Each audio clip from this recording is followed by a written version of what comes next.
Oh, thank you. Well, there it is. I love you, Colonel Sanders. Was that as loud for you as it was for me?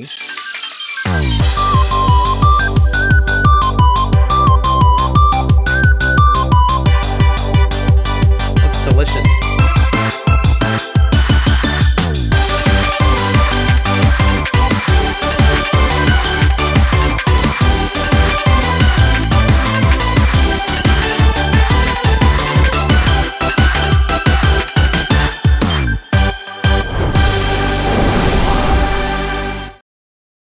Wow, that my hype is built a lot there. Yeah, we're gonna have to adjust the settings there. What's going on? This game is going on. It's kind of silly. I don't really know what to expect. I've never played a dating simulator, so this is gonna be something new for me. But yeah, it's I Love You, Colonel Sanders, the KFC guy. A finger-licking good dating simulator. So first thing we're gonna do, full screen. Prioritize quality. Prioritize speed? I don't know if either one of those things actually matter. Master volume. Let's see.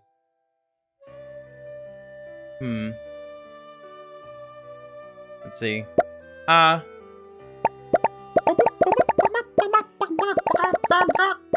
Actually the there. That's probably good right there. Neither have you. It just came out yesterday. It was a silly thing that I guess got announced last week. So, but here it is. It has arrived. All right. So, are there no subtitles? Are there no subtitles? Oh, back. Back button. There we go. Continue. I've never even played this game. I don't even know why that's there.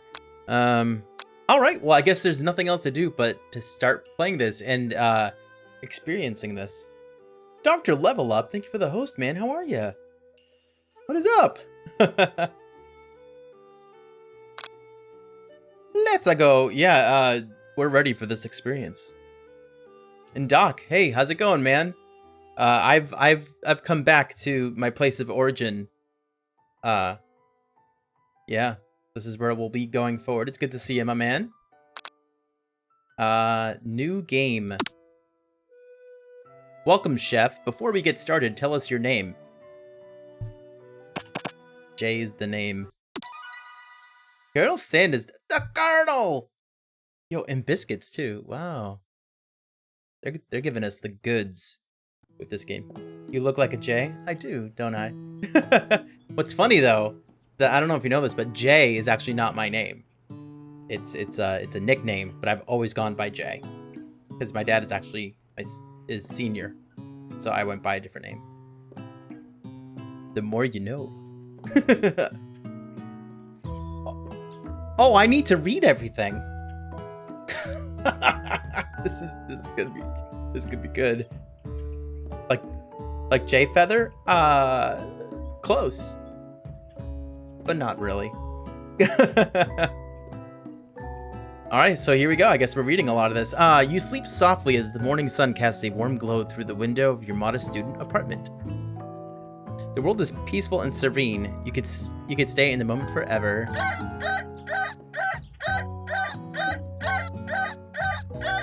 Oh my gosh, that's an alarm clock that is clocking like a chicken. Or you could wake up now. Your first day of culinary school is no time to sleep in. Culinary school.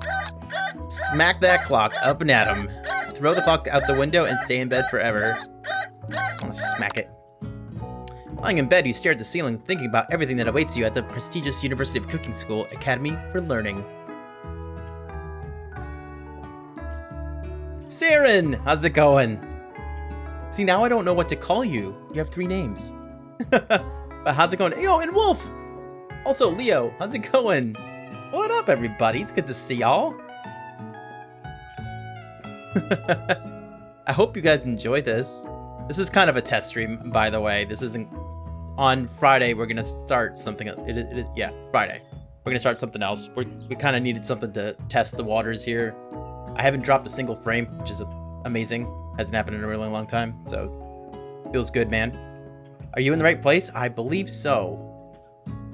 Believe so. Nice. Yeah, dude. I'm pretty excited for it.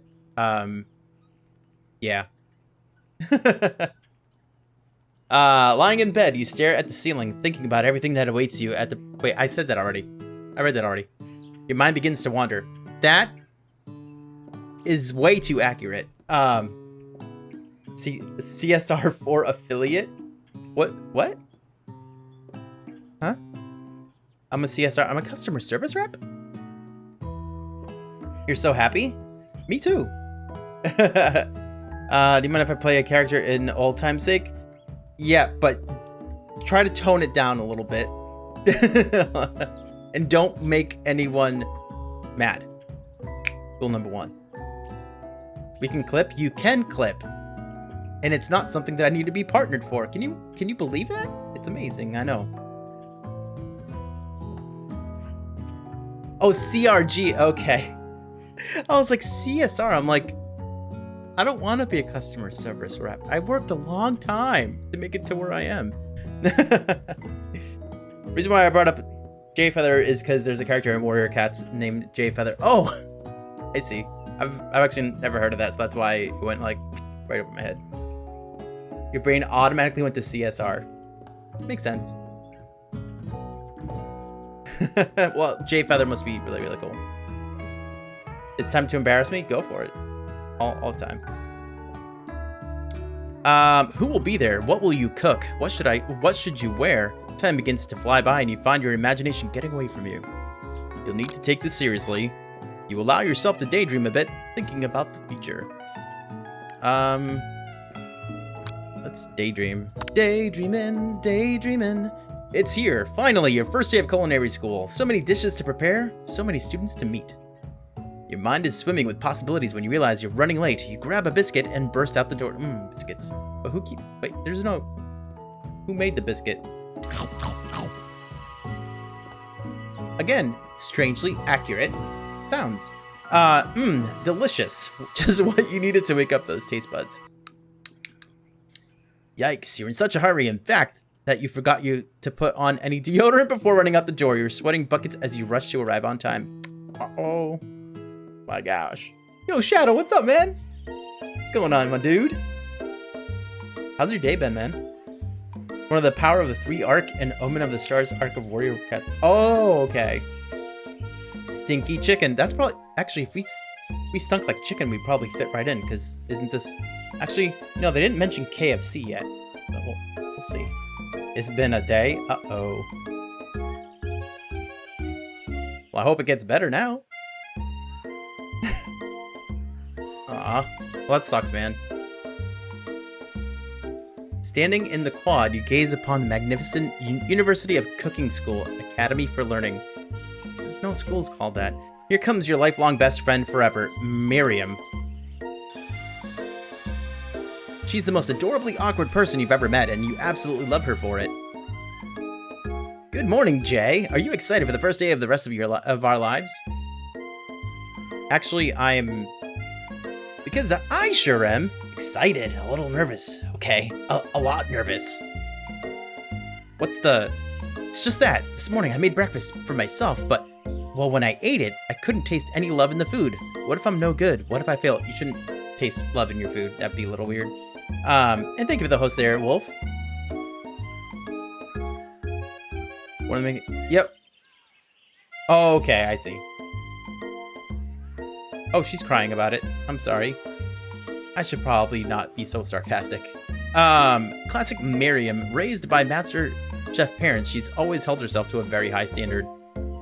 Ever since we were little babies playing together and you rescued me from that quicksand box, it's been clear to me that you're the most loving, caring person I know. You're gonna do great. Both University of Cooking School Academy for Learning's famous 3-day only semester. You only go for 3 days? I'm afraid of being left behind and never catching up.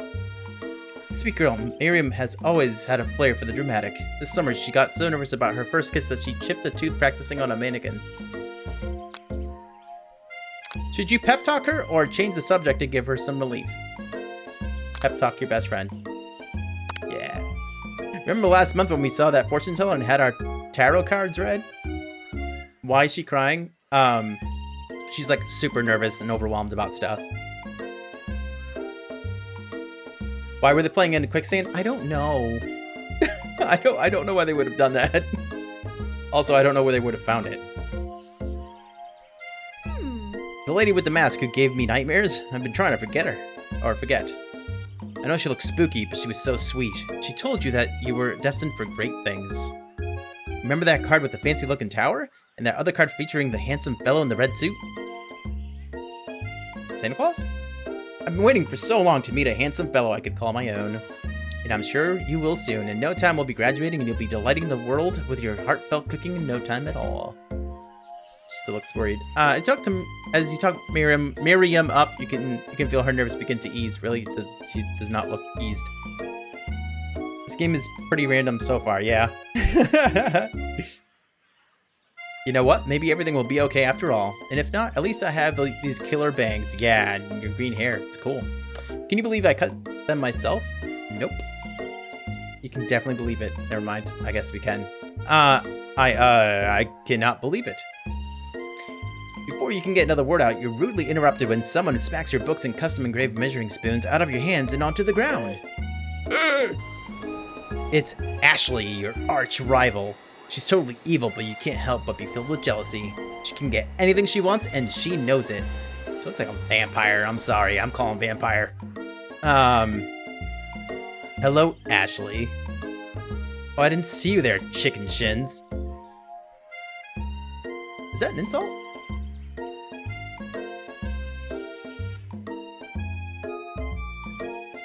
I can't tell. I love chicken. You leave Jay's shins alone. They are perfectly normal shins.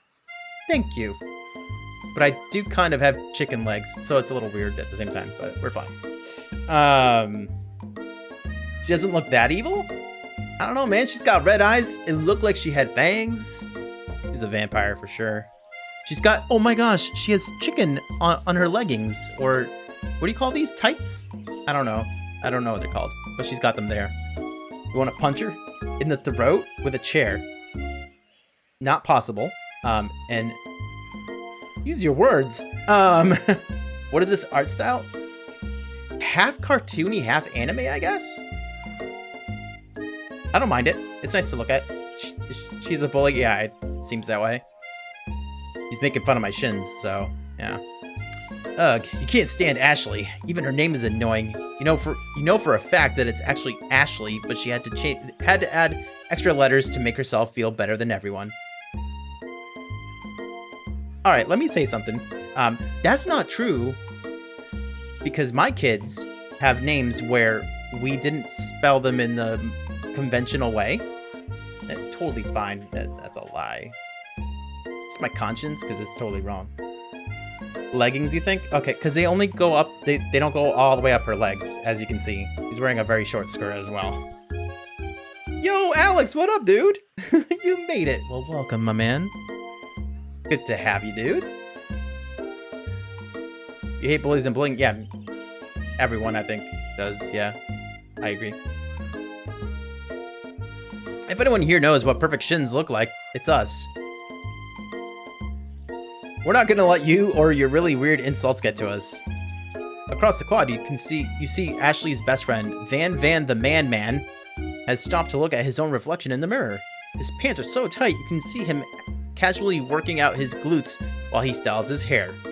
No lie, they're rockin' glutes.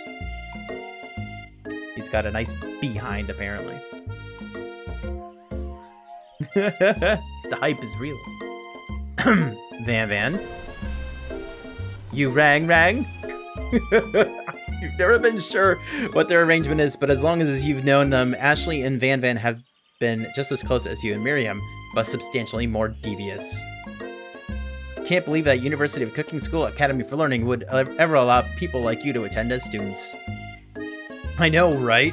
You'd think they... Oh, wait, that's the girl. I know, right? You'd think they'd just hand us out our diplomas now. Or maybe hire us as professors. You amateurs could learn a lot from us. The first day of school about to start. There's just not time to properly tell these two off, so you resist the urge. Let's go, Miriam. Psh. See you later, losers. Wow. We're super nice. Yo, Achilles! What's up, dude? Those are knee socks. Okay. That makes more sense, I guess, than leggings. That noise. Also, vampire. You see that? He's a vampire. He has a fang. That's all he has is one fang. Poor guy. He's still waiting for the other fang to grow in. Feel bad for him. And thank you for the host there, Achilles. Thank you. Now is Overlord? I don't know. What's going on, man? How has your day been? As you approach the door, you see a goofy-looking kid pushing hard against the window directly next to it.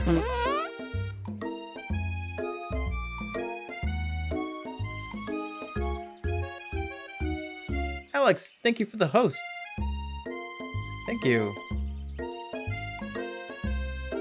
We don't want to sit next to this kid in class. You're just relaxing, about to go eat with the wife in a bit. Oh, okay. We took a little trip, like away from the house, like a vacation. That's pretty cool. I hope you enjoy.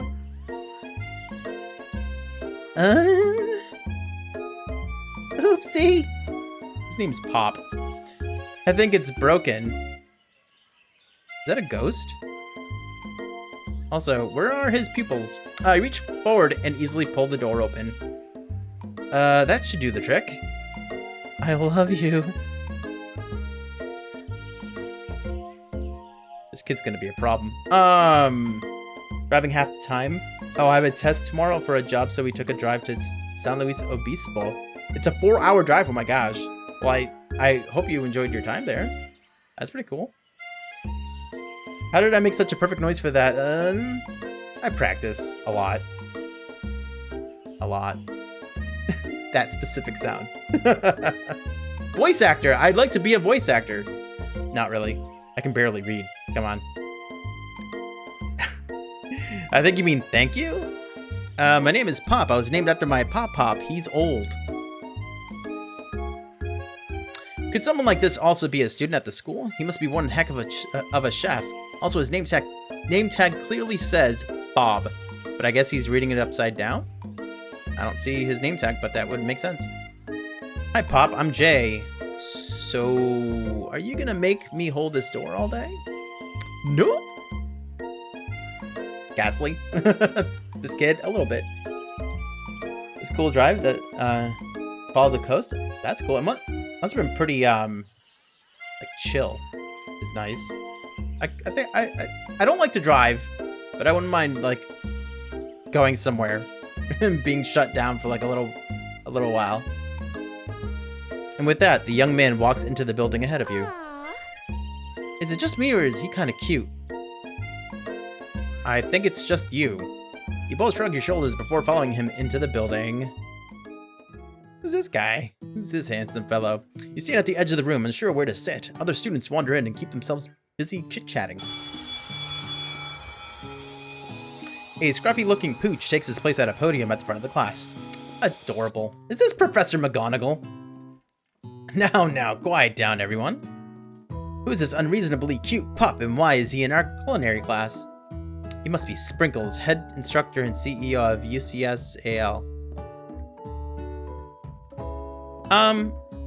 I've never had a dog.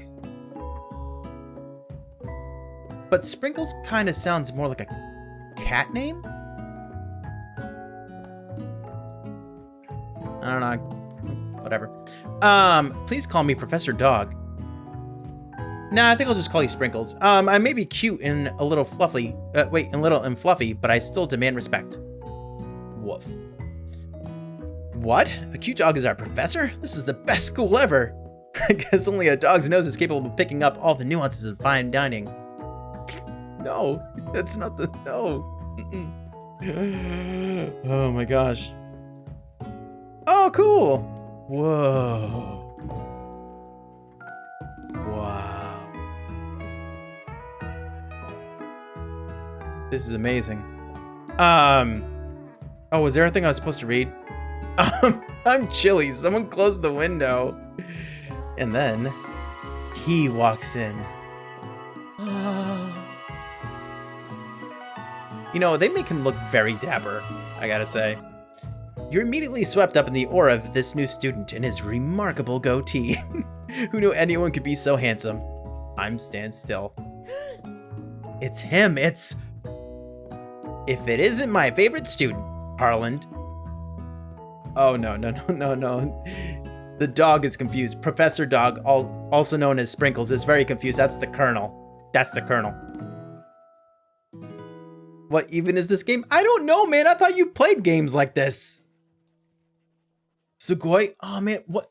I can't remember what Sugoi means. And I know you told me like a month ago. It means cool. Ah, okay. You need to remind me of these things. I'm very old. I'm as old as Colonel Sanders. Colonel Sanders interrupts Sprinkles. Sorry, Professor Dog. Sorry, Professor Dog, before he can finish his sentence. Please call me Colonel. The Colonel! Colonel Sanders. A hushed murmur rolls through the classroom as Colonel Sanders walks down the aisle of desks. Suddenly, the room is sweltering.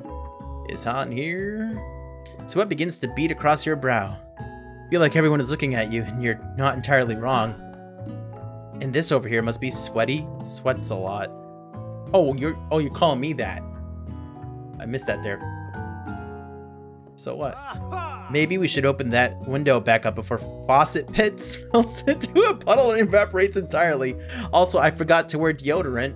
They mentioned that. Oops. Hold on just a second. Nobody talks to my friend like that. That's right. You two both know my name. We were in the same kindergarten class. And what is with you? What is with all your really weird insults? Besides, when Jay sweats, it's not gross, it's beautiful. Look at that shimmer.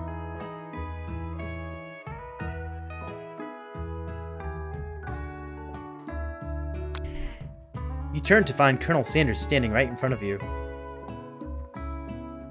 Are we actually in love with Colonel Sanders? I'm confused. Sweat fetish? I don't know. Maybe. Sugoi means great or amazing, not necessarily. It can mean cool, but people use it as such. People use it to describe me all the time, like in chat. Puppy. It's actually Professor Doggerson. I made that up. You turn to find. Yeah, we did that. Colonel Sanders, beautiful angel that he is, stands before you, smiling gently, his hands outstretched. No, one hand is in his pocket and another is like this on his glasses. It just lied to us. Poi? What is poi? That sounds like food. Use baka to describe you? Oh, I don't know what baka is and I just said it. Oh no. Boy, howdy. This classroom gets hotter than a Kentucky fryer. I say howdy all the time. Am I like Colonel Sanders? Am I sexy like Colonel Sanders?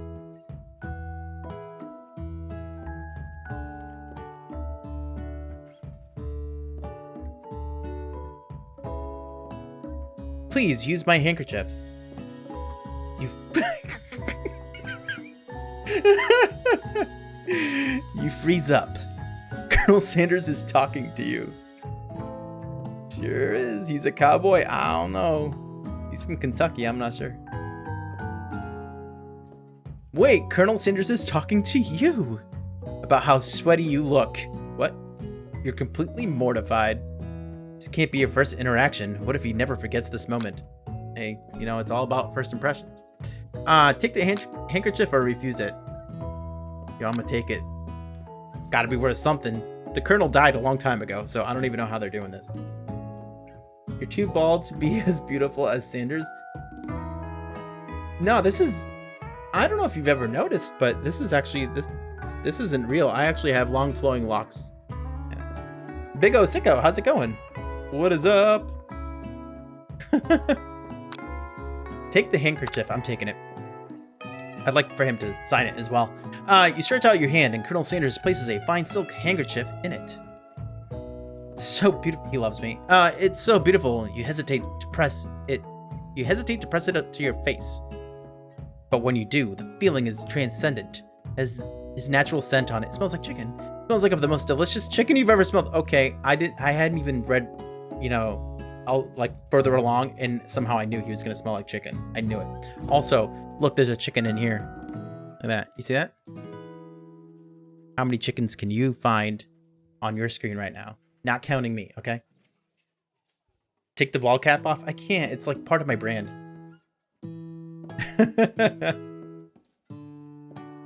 This dog.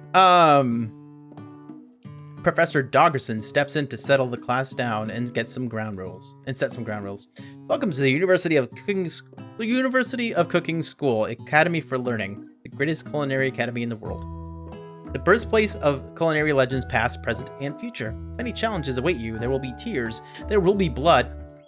There might even be really adorable tiny food. I don't believe you about the middle thing. Unless we cook with blood, then I guess it's kind of true. You notice that the head and tie for KFC looks like a person with a really big head and really small body? It's anime, isn't it? Isn't that kind of how they do things? No? You're almost master rank 70? You try hard. I'm still like 14. The best schooling that you've ever heard? Same. It just rolls off the tongue too. It's pretty, yeah. It's pretty.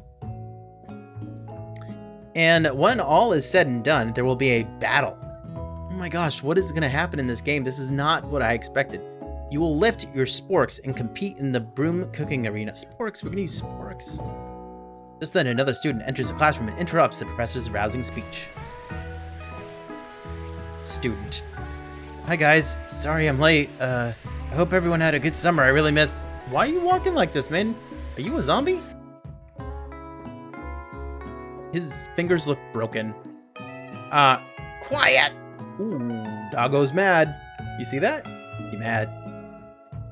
Late to class is bad enough, but interrupting my monologue? You're on the fast track out of here, young man. Are you sure you're even in the right place? Don't you recognize me? This is my 3rd year in the school with you as my teacher. Everyone stares at him blankly. His eyes don't match everyone else's. Emblem that is on the... Oh, I see. Yeah, I missed that.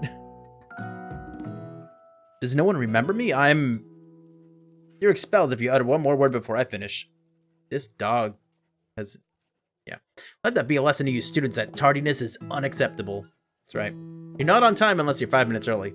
What I was saying. Even Clank made it here on time, rolling halfway across town on his tiny wheels. Who's Clank? You turn to see the student Sprinkles is referencing who appears to be some sort of industrial kitchen appliance.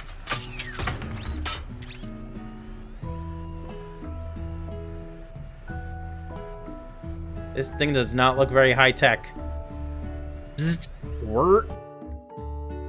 Class bursts into laughter.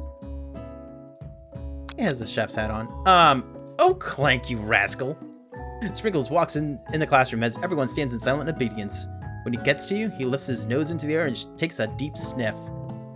It's because I smell like chicken. So out of curiosity, in Iceborne, you only care about the main campaign, right? Can I tell you about the mons that are in the game that you won't see until you get to...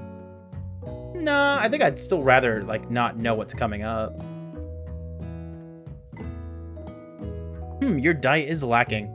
Based on what I'm picking up here, you definitely need a multivitamin. You should be taking better care of yourself. How would you know that? You've never had a talking dog as a teacher before, but Sprinkles' reputation for being smart but tough is well known. You decide to try and butter him up by giving him a treat from your pocket, but what kind?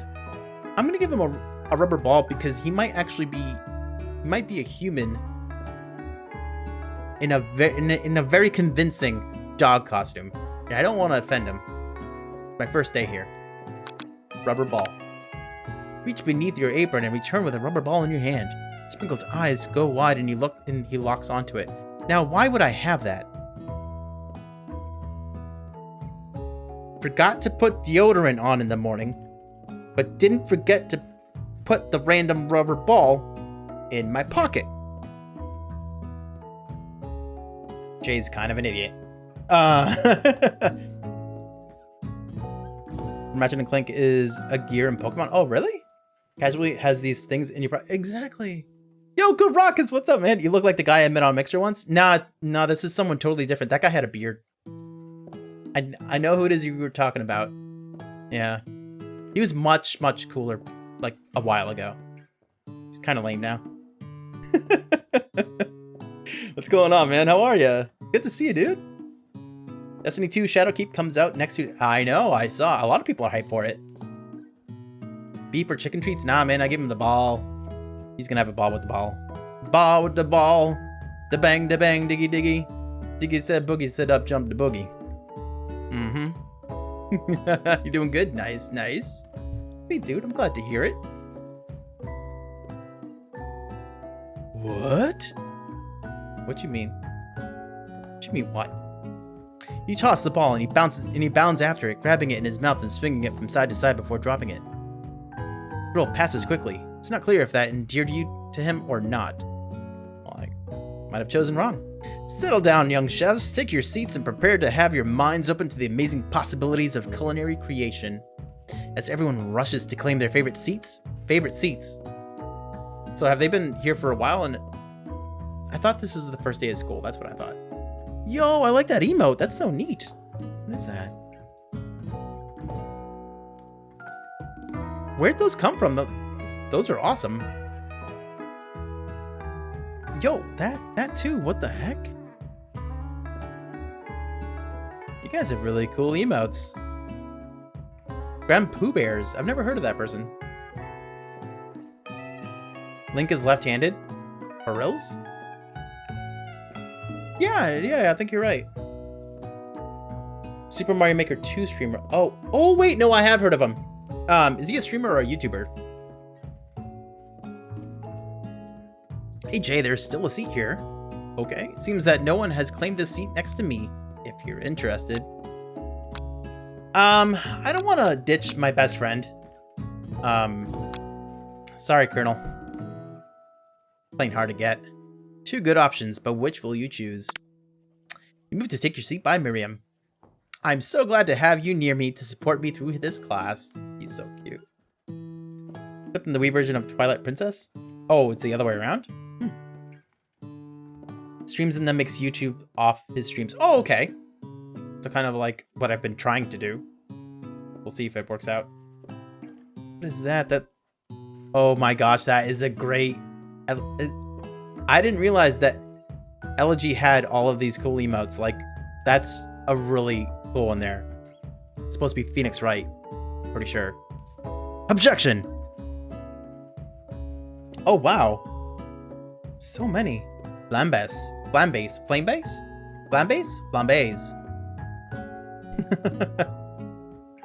Everyone stick all of the emotes that you got in there. I'd like to see them all.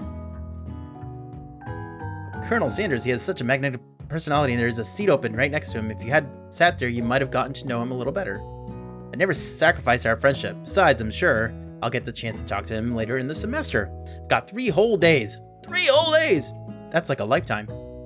So you say, but now that Miriam mentions it, that Colonel Sanders is just so darn dreamy. Okay.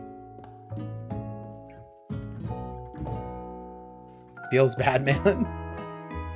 Is that you? That is you! Nice. Flam bass? Like slapping the bass? Nice. He has really cool ones. I like them. Very anime-ish. Most of them are. Hey, Fish! What is up? Does she have a crush on him or something? No, I think you're supposed to for some reason. As soon as you settle in the seat, the professor makes an announcement. Think fast, it's time for pop quiz. It's day 1! How is there a pop quiz on day 1? This dog needs to chill, needs to find it. Yay, a quiz about me. I hope not. This incredibly important and surprisingly short quiz will tell me if you are ready for life at culinary school. Keep your knives sharp and your focus sharper. Here comes question number 1. If train A is traveling to point B and train B is traveling to point A, how important is it to wash your hands before cooking? Extremely. Looking at you, Pop. Depends, and doesn't matter at all. It's extremely important, guys. You gotta wash your hands. It's like I tell my kids all the time. That's right. I'm based in this class. Forest is to tree as chicken is to a feather. Night vision goggles or a slam dunk? Pretty sure it's feather. That's right. What is the most efficient eating utensil ever created? A comically oversized fork, a meat tenderizer, or a spork?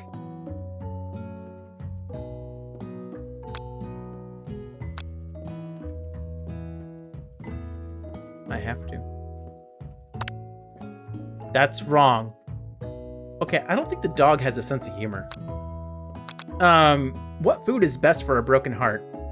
Anything, as long as it's prepared with love and not too much salt. Camel meat. A pancake that looks like a silly face. Probably this, right? Illuminati. Ice cream. There's no ice cream on here.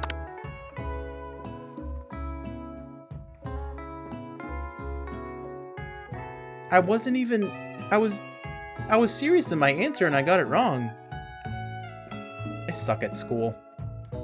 What software are you streaming off of? I use OBS. Regular OBS, not the Streamlabs one. I used that for a while, but what it kept doing was that it was resetting my audio, my mic audio. Like, it would change all of the settings for everything, and it was getting rid of all of the filters every single time I streamed. So I stopped using it. Spork? Yo, Blackren, what's up? What's going on? I knew it was Spork, but I like big forks and I cannot lie. No, I used Streamlabs OBS for months, and then it started to do that. And if audio, like if mic audio is not good or decent at the very least, I can't stand it. Hopefully you get to save your VODs now. I sure hope so too. I sure hope so too. Oh, I thought you were saying it's fish. So it's still Leo then there. You can auto-save VODs on Twitch. Yeah, which I do, but we're talking about how when I was on the other platform, probably about 30 times, it did not save my VODs. So it ruined my playthroughs. So I'd have like 75% of a playthrough, and I can't put that on YouTube. Yeah. The video is like a second behind for you? Oh, really? That's weird. You're not missing much. I'm pretty boring. Is Sprinkles a good boy? Ooh, no. He's a talking dog that teaches at culinary school. He is the best boy.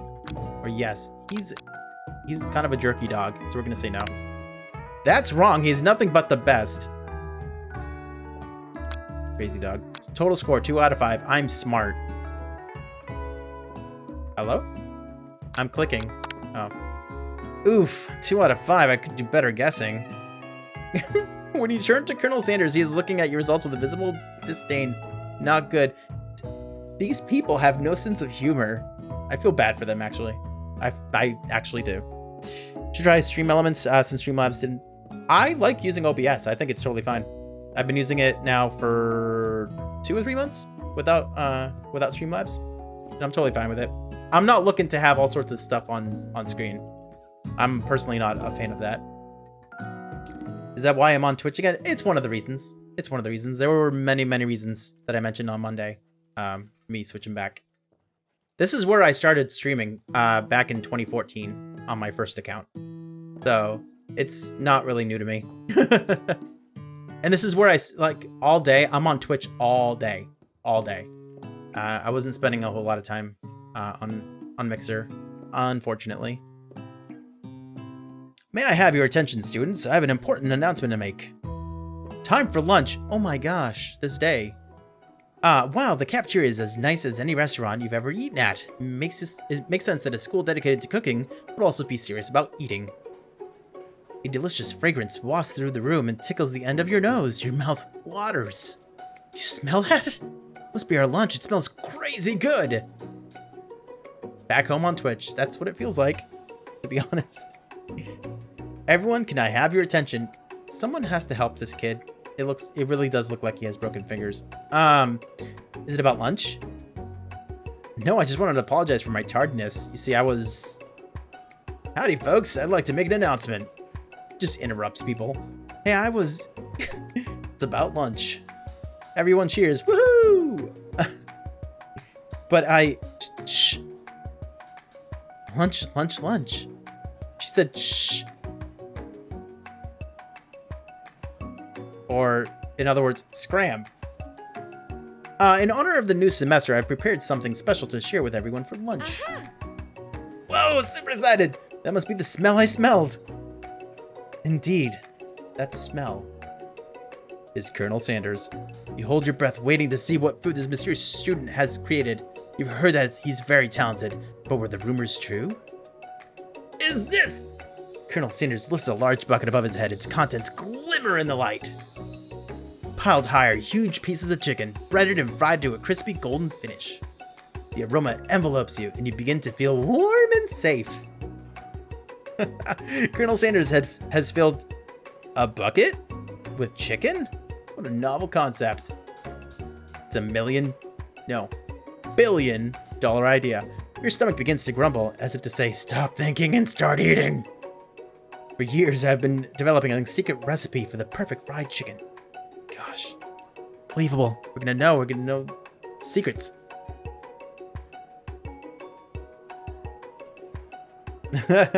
Food, yes. For years, I already read that. By my calculation, nothing less than 11 herbs and spices are required to achieve the perfect balance of flavors. Oh my gosh. This reminds me of one of my favorite episodes of Community. Where it like they get stuck in like this like bus that was like a it was a KFC bus, and there was like a game on it. It was a giant computer, and it would quiz them, and like it needed like the herbs and spices like to be right so it would actually like take off to the right place. The way I just explained it is crap, but it's a very great episode of Community. A great show. Turn it up to 11. That's what he's trying to do. Just cranking that chicken right up to 11. You look around and notice that every other student has a pen and paper and is scribbling notes as fast as they can. He hasn't said a word about the herbs and spices yet. But that's all I can say about that. That's all I'll say about that. What, you think we want your stupid secret recipe, dude? Pshaw. Nah, my dude, nah. Don't say my dude. I say things like that. I'm just drafting a last will and testament in case one of those ingredients is poison. Got him. You make no sense, sir. He looks around nervously to see if anyone else is laughing at his sick burn.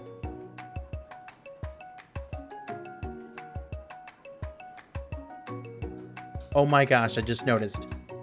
His hair goes into the shape of a star. Hey, if you got it, flaunt it. Just watch the Danganronpa anime OP? OP? And I'm so hyped for when you play it. Nice. It's actually 12. 12 herbs and spices? This is a prequel, so it's only 11. Oh, the opening. Oh, okay. He looks around nervously to see if anyone else is laughing as... Oh, I read that already. Why do I do things like that? You wait to see what zinger Ashley has prepared to follow up. She suddenly takes a different approach. Yeah, and I was just like writing in my diary. Dear diary, today I smelled something beautiful. I knew at that moment that only the hands of a true gentleman could fry chicken so tender. You see her body language change from bitter and evil to sweet and innocent as she slides closer to Colonel Sanders. She realizes that she is destined for greatness and fame with cooking skills like this. She wants him all to herself. She's so mean. I don't know. She seems sweet now, but she still looks like a vampire. Oh, please. Well, Van the man. If you don't want any, or if you don't want any, I'll take his. Well, hold on. I mean, I guess I'll try it. He takes one bite and his eyes grow wide. He starts contorting his face as he tries to hold in his pure exhilaration and act Hold in his pure exhilaration and act unimpressed. Gotcha. Easy now, there's enough for everyone. Please, my fellow classmates, dig in. Take one of the pieces of fried chicken out of this bucket and sink your teeth into it. It's amazing. Who is Oh, is that JoJo from the Bizarre Adventure or whatever? It froze? I'm sorry. I hope it doesn't freeze often. It shouldn't really freeze often. Or at all. Tasting Colonel Sanders' food transports you to another dimension. Another dimension, another dimension. Alone with your taste buds, gripping a drumstick in your hand, you float weightlessly. Focus your mind and meditate on this moment. Try and identify every flavor. Savor the moment and everything that it tells you about Colonel Sanders' culinary heart. Swim toward the light. This one. The flavors in your mouth are beautiful, pure, heavenly. What a guy. Alone with the flavors, you feel something that can only be described as love. For a man? For a flavor? Are they the same? After tasting his food, you try to get some one-on-one time with Colonel Sanders. I have no choice but to approach him. I must. Yeah, I saw that about Farfetch'd. Yeah. You saw it was mad to you? I've never seen it. Colonel Sanders smiles ever so softly as you approach. He stops what he is doing and allows you to break the silence. Colonel! I wonder if I could talk to you for a second. Anything for a fellow chef. What exactly was on that chicken? Oh, how bold to come out and ask.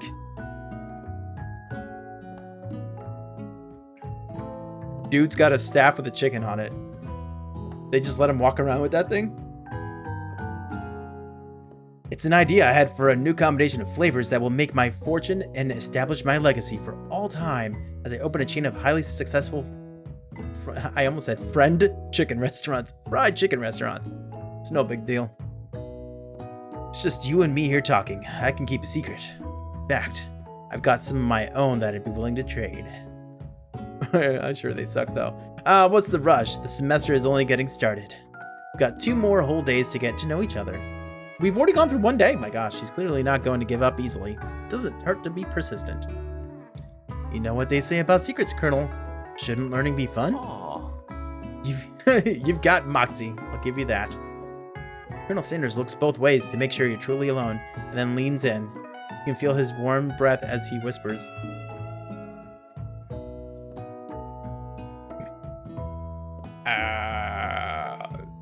Okay. There's one ingredient, but you can't tell. I use... My gosh.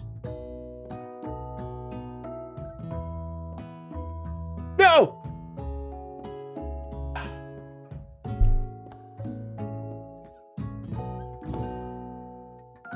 Guys, this game is really hard.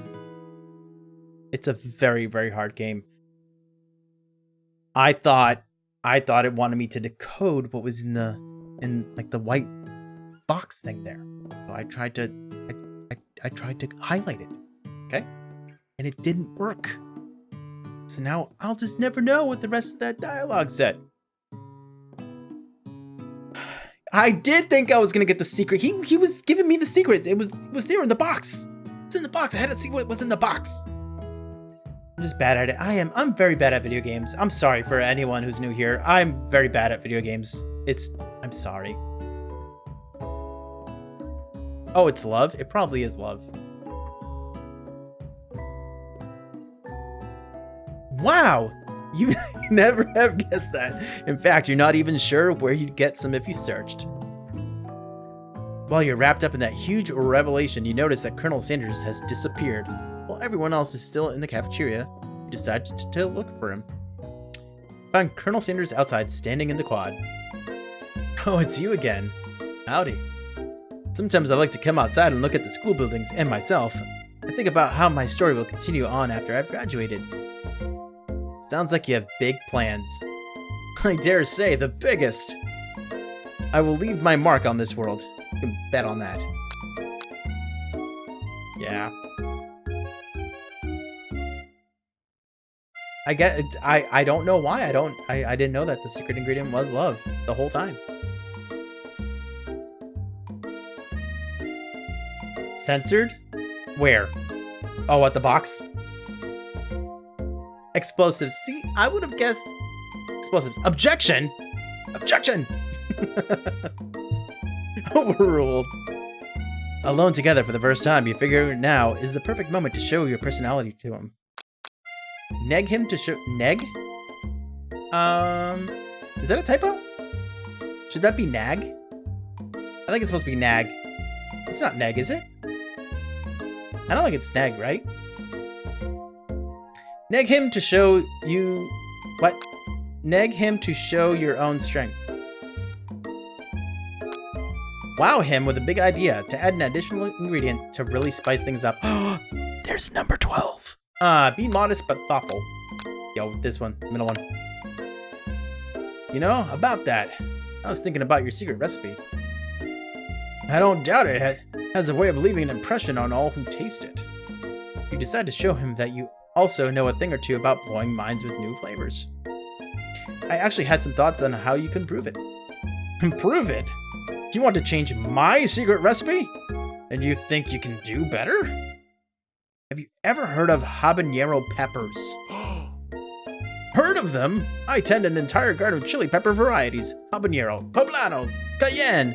But that's not the point. You can't just toss new ingredients into my secret recipe and expect to improve it.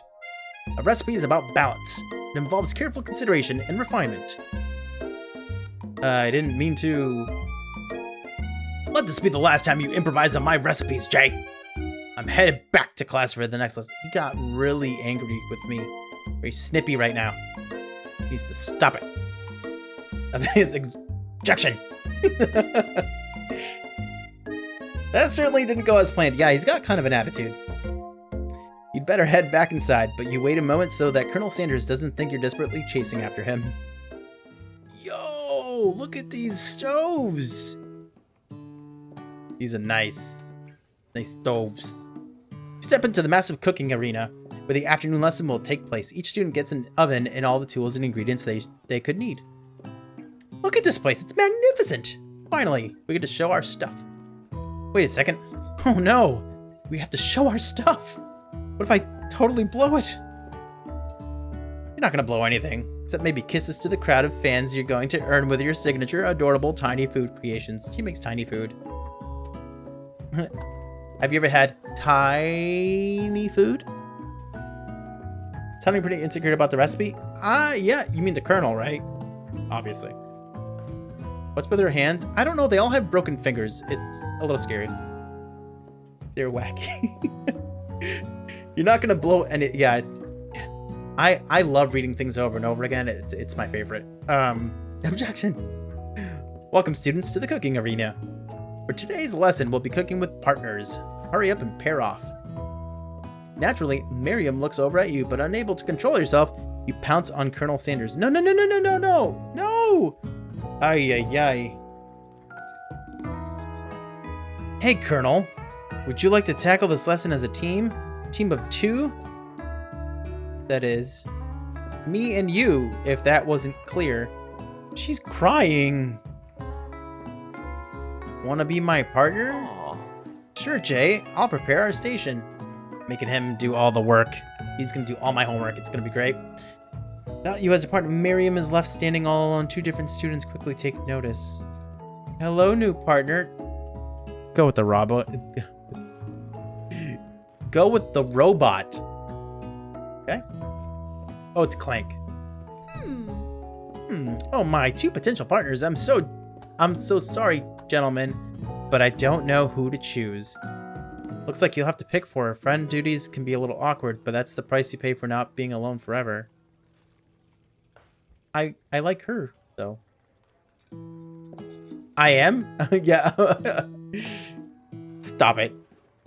I said robot wrong. Who do you want to ask to be Miriam's partner? Obviously the... Clank, we already chose. The machine. Sorry, Pop, but I think Miriam will be partnering with Clank today. He's an obvious, like, messy vampire, and I don't like that. He's also... I don't know. Looks like he's looking at me and going, gaga goo goo. So it's a little weird. It's okay, I already ate.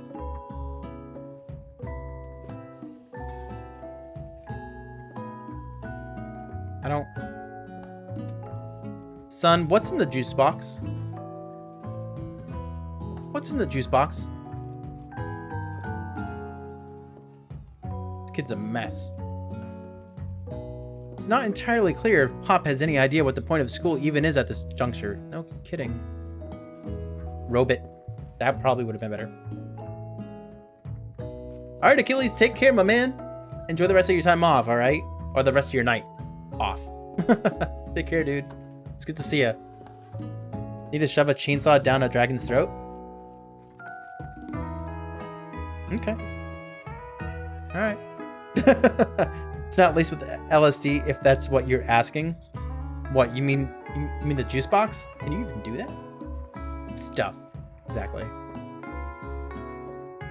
Clink is clearly excited to have some attention. He heats up and begins to roll back and forth.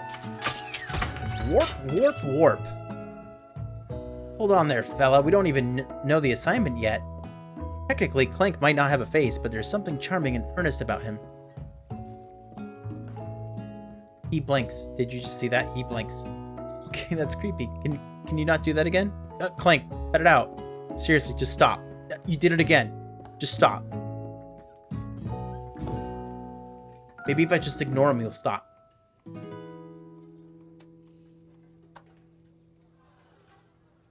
He's still doing it. Moving along. He's still on screen. Just Tissue, I hardly know you. She's funny. Clank judders and a panel shakes loose. You get the impression that this is a sign of affection. Looks like you two will be fine. I'm a little worried. Now it's time to focus on your own cooking classwork. Moving on, exactly. Alright, you two, for today's lesson, we're going to keep it simple. Pick a basic dish and divide up the steps. No chef is an island. It takes 2 flints to make a fire. You get the idea. Which dish do you suggest to your partner, Colonel? Wait, which dish do you suggest to your partner, Colonel Sanders? Steak tartare seems easy enough. It's fancy and you don't even need to cook it. You should probably cook a steak at least a little bit. At least a little bit. It's smart. Using octopus will blow Colonel Sanders' mind. Your grandmother's mashed potatoes are great. I'm sorry. I'm really not into like fancy dishes. Mashed potatoes and gravy though. Words are very hard. Number 3. Yep, that's what we're going with. They are the bomb. They are though. What's tartare? I don't know, but it sounded like it was uncooked. So I don't know. Maybe they stick a steak in a blender and they put it in a shake for you. I really have no idea. If anyone out there knows, let us know. I've always been something of a down-home chef. I was thinking we could make something warm, inviting, and comforting. Maybe mashed potatoes. And gravy. It's like we're the same, me and him. I couldn't imagine one without the other.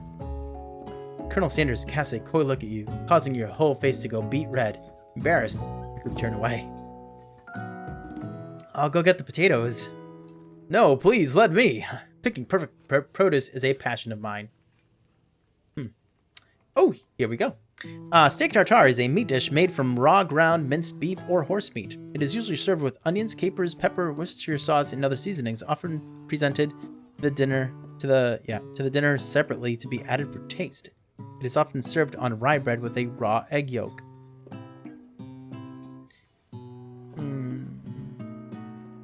Yeah, no thanks. It kind of sounds good, but I want everything cooked. I don't like cold food. Everything I eat has to be hot. Gotta be hot.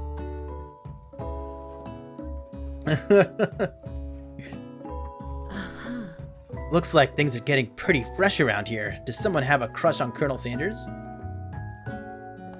We're just cooking partners. Mind your own business. Sanders' heart is my business, and you'd better keep your fingers off my man. Did someone call for me? Obviously, because the music changed. Look at her eyes now. I have lots of teeth, but they were just fangs before. I kind of like this music. Ugh. No, geez, Van. While I'm over here crushing Jay's dreams, we're supposed to be taking care of our classwork. That was the deal, remember? He's crying. Colonel Sanders returns, arms full of peeled potatoes. He doesn't have any potatoes. He tosses them into boiling water and turns his attention to you and your old friends. Oh, howdy there, Ashley. Van. Are we working in a quartet instead of a duet now? Actually, no. It looked like Jay was struggling, so we offered to give him a hand. You know how it is. These young amateur chefs need a lot of mentoring. I was gonna say, Colonel Sanders, maybe I could also teach you a thing or two about fancy food. Maybe one day you might be able to get up on my level, or up to my level. Doubt it. Don't be rude, Van. Personally, I have no doubts whatsoever about Colonel Sanders' ability to concoct creations worthy of admiration. After all, your fried chicken was quite spectacular. But Colonel, if you ask me, I might make a better partner for you than this thing that has positioned itself at your station. Don't you feel deep down that we cast complementary shadows? We fit together like a thigh and a drumstick? It just makes sense. Nothing about this makes any sense, but one thing is clear. Just coming for Colonel if you don't watch out. Ashley is really going at you hard. You need to ask for some backup here before things get ugly. Turn to Colonel Sanders, hunk of hunks, in your time of need. Turn to Miriam, your forever bestie. Miriam. A fish fillet over mashed potatoes and tartar sauce? I just like to say tartar. Although it makes me think of tartar. That's not good. You turn to Miriam, and as soon as you find her, she senses it and looks back. This girl's friend-in-need radar is second to none. She immediately comes running over. Is somebody threatening my friend? I will destroy them! I actually think Ashley and Van were just leaving. Leaving you in the dust, vis-a-vis my skills as a chef, perhaps. But stepping away from this competition, you are sorely mistaken. Miriam, you're a loyal friend, but Jay is my partner for today's activity. We look for Sprinkles, Professor Professorson, in hopes that he might step in, but he's nowhere to be found. Darn those cute corgis in their short but sturdy stature. You look down at your station and realize that in the tension of the moment, your hands have been cooking on autopilot. Distracted by the drama, you've already crushed the boiled potatoes into a perfectly creamy mashed texture with plenty of butter and cream for flavor. It's as if your natural passion guided you through the steps you know so well while your attention was elsewhere. That would never happen. Maybe chocolate ice cream with caramel and gummy bears? I don't know if I can make that. I know just what to do. Also, I did not hear the ARF. Colonel Sanders extends his hand, holding a beautiful white porcelain gravy boat, out of which he pours a smooth brown gravy, smothering your nearly finished potato dish.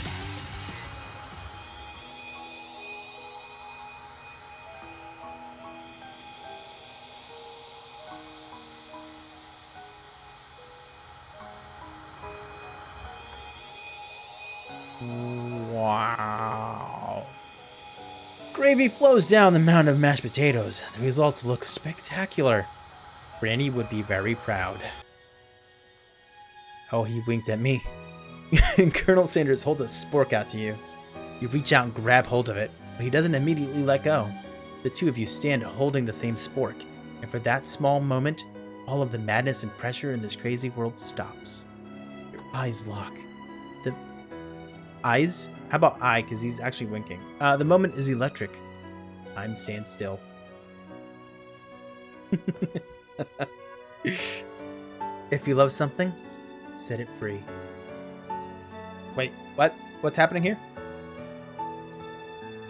Together, you dig the utensil into the mashed potatoes and lift a heaping sporkful up. When you see Ashley with a sinister look, you know she's plotting against you to be with Colonel Sanders. And then, filled with rage and without thinking, you fling the sporkful of mashed potatoes right into Ashley's stupid, beautiful face.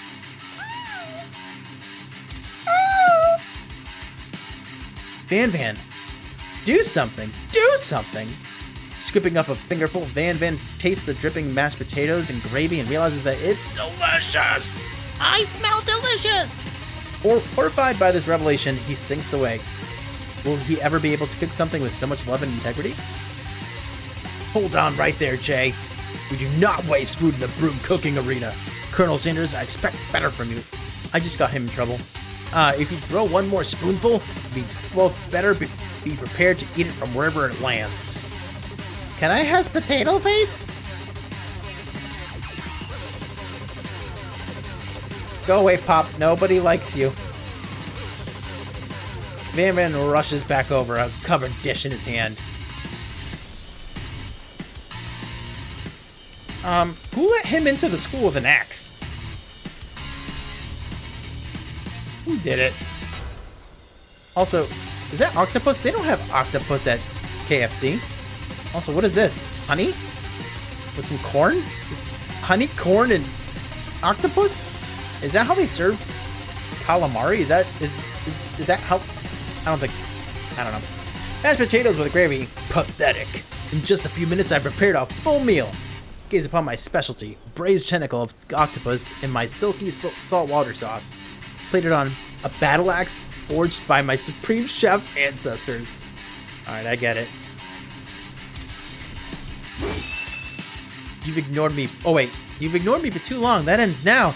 It is I who will have the first bite, and you will all look on with envy.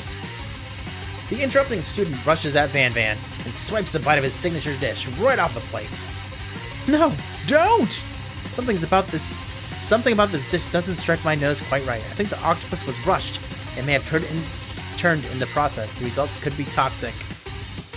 Oh, too late. He ate it. He's turning blue. Too late. It has been eaten. I think I left something in the oven. I don't feel so good.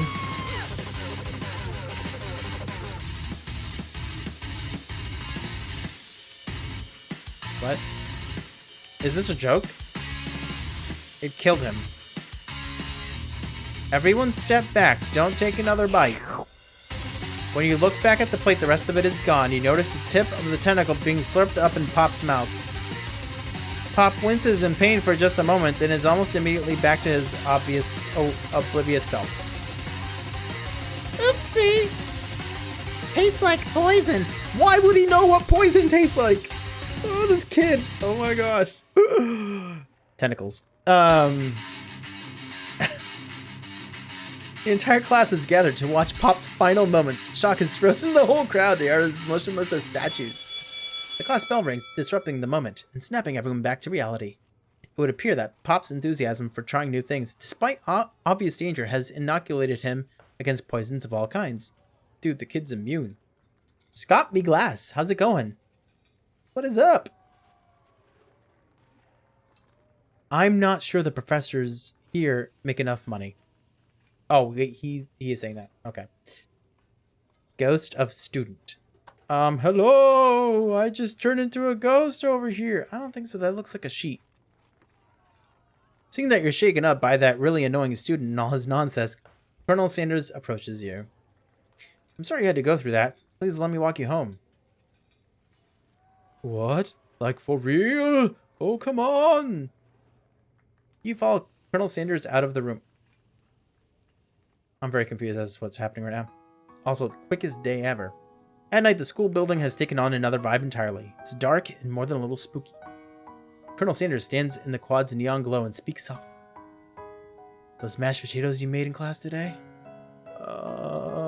Before you go on, I want you to know, they're not a great representation of my skills. I didn't even realize I was making them.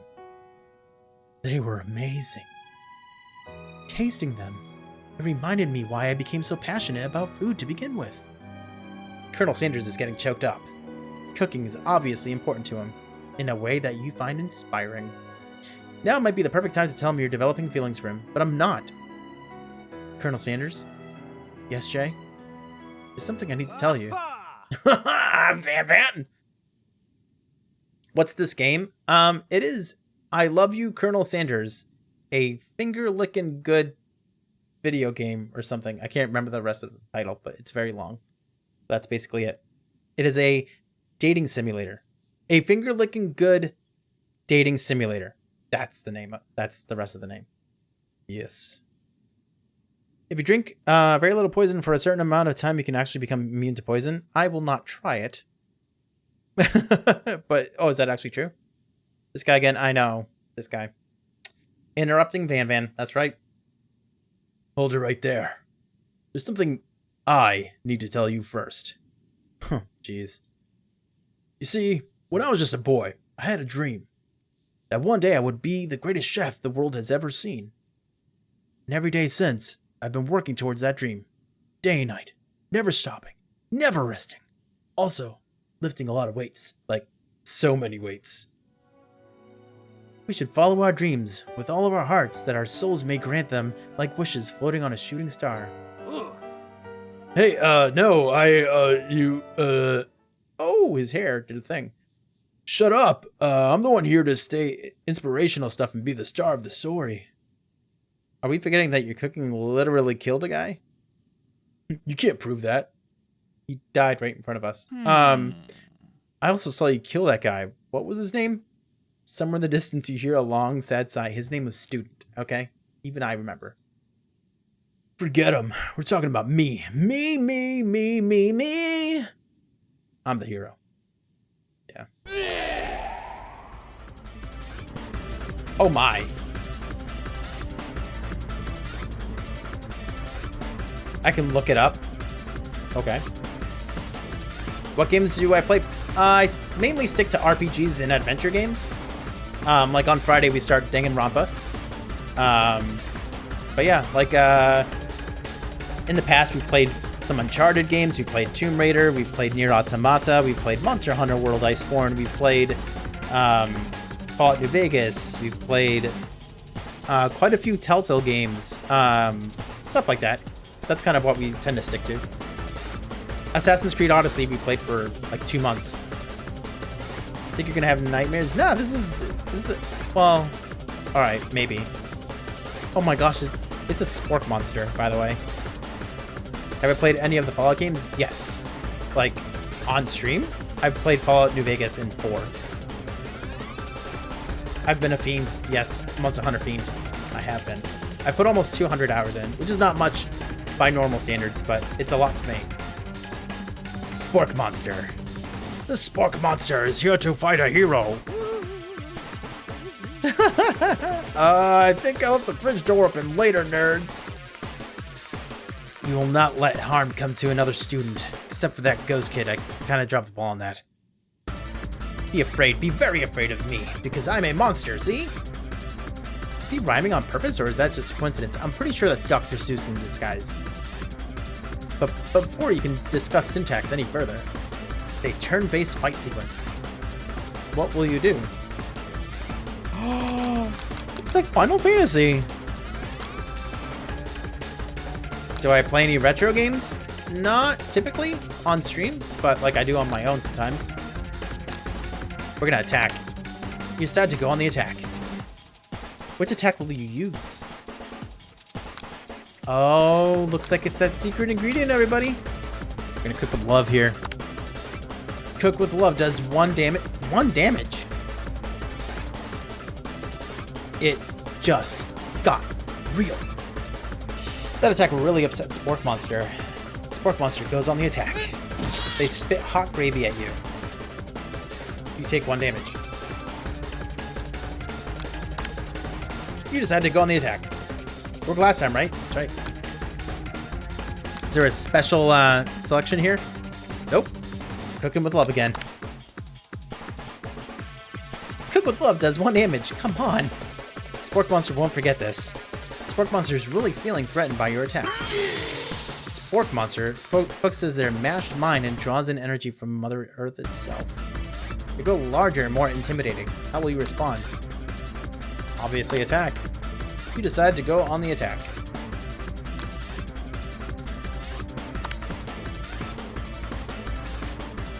At this rate, the semester will probably be over before this fight is. Spork Monster is no quitter. Buffed up and ready to rumble, they go on the attack once again. Spork Monster uses Utilitensel. You take 2 damage from the attack. Oh boy. If you take much more damage, you're not going to survive the battle. I'm attacking. Like the Secret of Mana, I love that game. I've played it in the past. It's one of my favorite games of all time. Again! Cook with Love. Cook with Love does 1 damage. Spork Monster is oozing cheese sauce onto the lawn of the quad. I wonder who's going to have to clean that up. That's what I was thinking. Feeling vulnerable, Spork Monster prepares for its ultimate attack, Rounded Edge. Vile villain, your reign of terror stops here with my staff of chickens.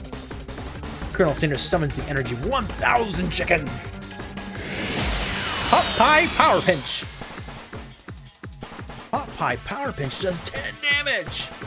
Spork Monster is defeated. You saved me. An injured Spork Monster spews steam into the night. Finish him. Spare this wretch. No. Finish him. No student will ever walk the quad in fear again. This monster messed with the wrong chef. We're not defending, no way. That's what it wants. We're not gonna do it. Also, I don't have that option anymore.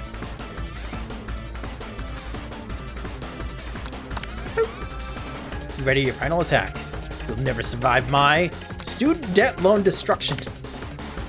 Student loan debt destruction does 10 damage. Spork Monster is completely vaporized. Colonel Sanders looks on in awe. You continue to surprise me, Jay.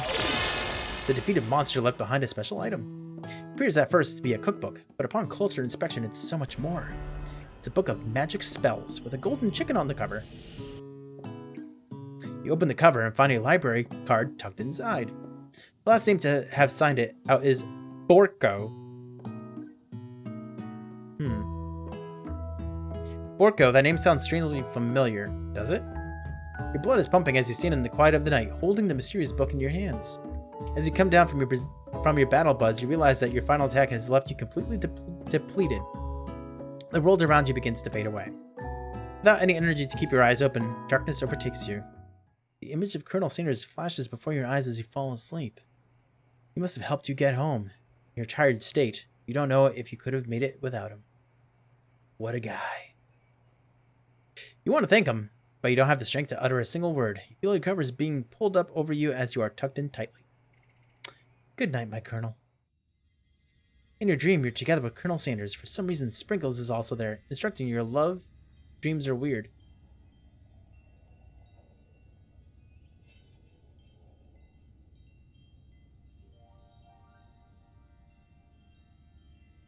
You know...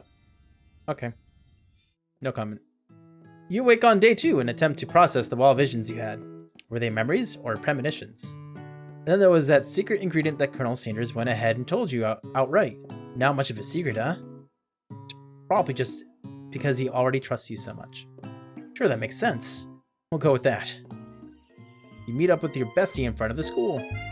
Again, just like day 1. You're sweating just watching?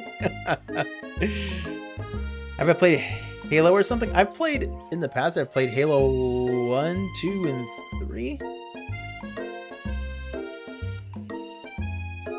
Shame on me? What? The real hero is Colonel Sanders? Probably. He seems nice.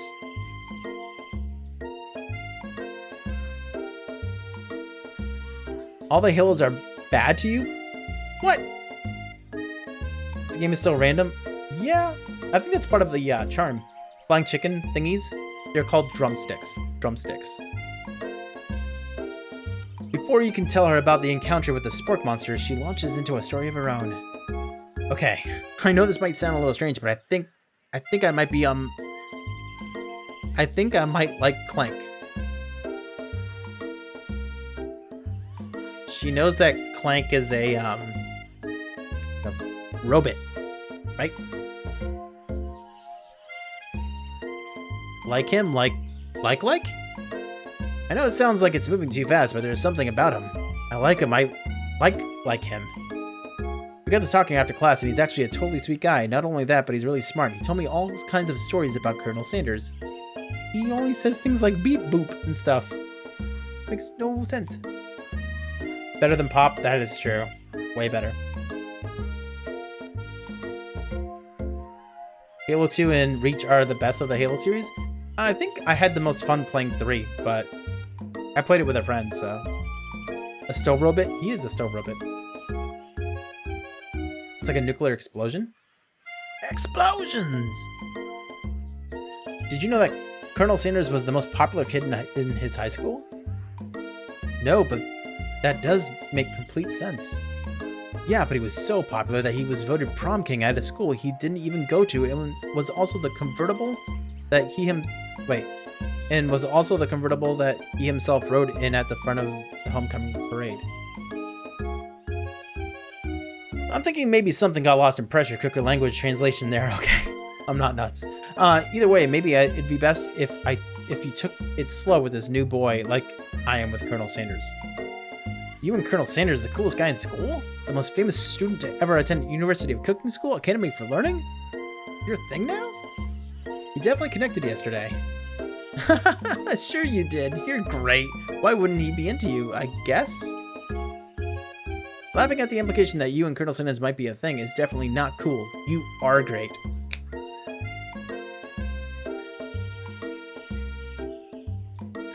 Actually, funny thing about Halo 3, Halo 3 came out today, 12 years ago. On this day, 12 years ago. I don't know what Chad is. You know anyone who loves Halo on your stream? Yes, and I'm pretty sure this is the person. Reaper? Loves Halo. Yes. That's you. I'm pretty sure it's you, Reaper. That's weird. Your name's different here, if it is you. You have an idea about how to prove that your love is real. Well, if he's not into me, why did he tell me one of his secret ingredients? Oh no, we shouldn't have said that. Your bestie's eyes light up. Oh, we shouldn't have said that. A secret ingredient? Yeah, I just said that. A secret ingredient. Is there a dramatic echo in here? Miriam checks to make sure you're alone before continuing. Oh no. So this summer, while I was on vacation with my family, a lovely man approached me in the botanical garden where I was wandering. This can't be good. He told me all about his passion for spices. Secret spices. The man even gave me some to show me what he meant. He said it was a powder created from super duper rare dried flower petals, and that if I did him a big favor, I could have some of my own. This is going to weird places. Maybe? The lion will have your head. Is it Reaper?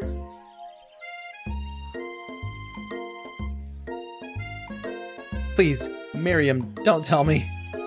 So I filled my suitcase with them and brought them home. He was so nice. He even met me at the gate when I arrived. Later, when I cooked with them, a very strange feeling came over me, and the flavor was unlike anything I'd ever tasted.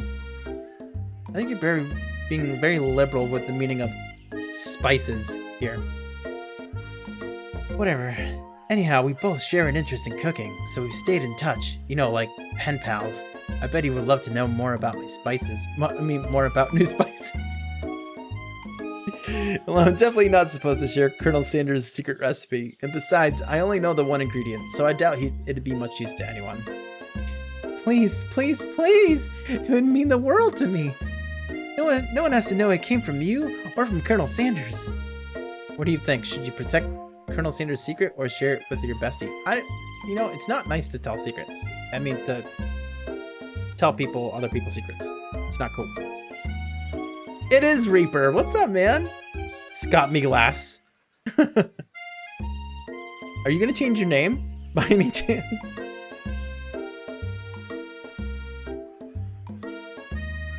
Don't give it up. I'm not gonna. Tell her the ingredient Colonel Sanders told you. Make up a... Here we go. You quickly think of a fake ingredient's name. I don't know, how about... It was Eye of Newt. I know, it sounds like some kind of witch's potion, but what can you do? Yeah. Eye of Newt? Wow. Her eyes light up imagining such a thing, and you figure that you've satisfied her curiosity and she'll move on. However, she immediately turns around and does some thumb typing on her phone that you can't quite see That's probably not good. I knew I couldn't trust her. I knew I couldn't trust. Can't trust her. Can't trust her. Before you can ask her to confirm that she was definitely not texting secrets to other people, you're interrupted. A wind rushes in. Cherry blossom petals fill the air.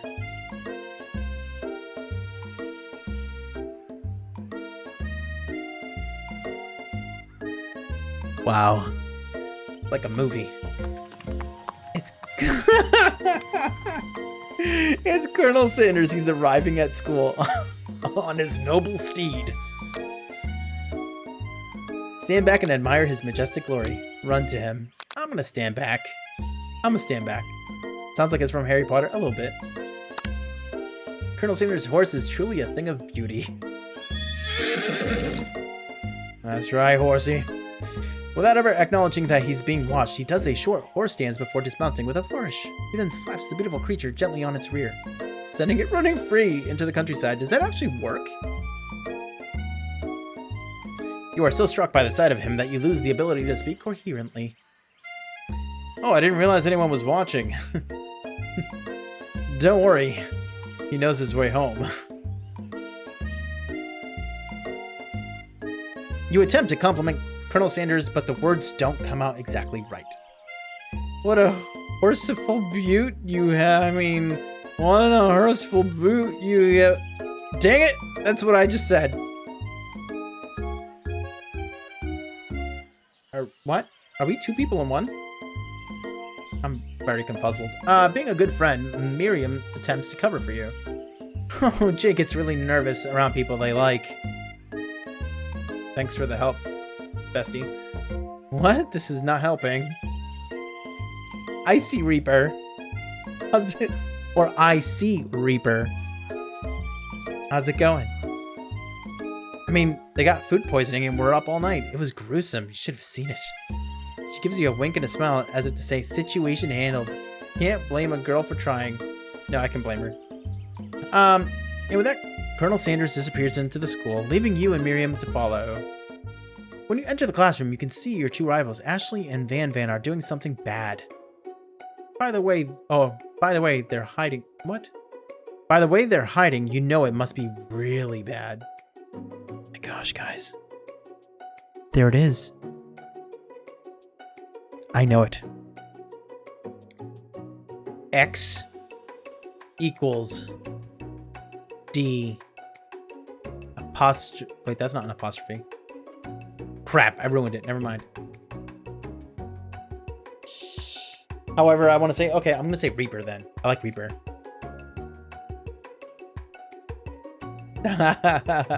Yeah, it's a Reaper from Mixer. It's good to see you, man. It's good to have you, dude. I'm glad you made it over. Like counterfeiting recipes bad, experimenting with restricted ingredients bad, summoning a demon bad. Try and get a peek over Van's hulking shoulder, but he sees you coming. Whoa there, little one. I'm not sure you're ready to handle this. Why don't you make like a bee and mind your own wax, honey? Tell them to stop acting immature. Act like you're not interested in them, but really try and get a closer look. Option number 2. You sit near the rivals, but leave your back turned to them. You even hear Van mutter something that sounds a bit like a magic spell. Really? However, he notices you eavesdropping. You try and cover your tracks and improvise an excuse. It's time for class, and you're distracting the rest of us who want to learn. Yeah, that's why I'm here. Totally. You survived the journey? Nice. I'm glad you did. Now you've upset them. Uh-huh. Oh, and you're the Emperor of Cooking, are you? You make the rules? I'm not sure you'd know a good meal if it ate you.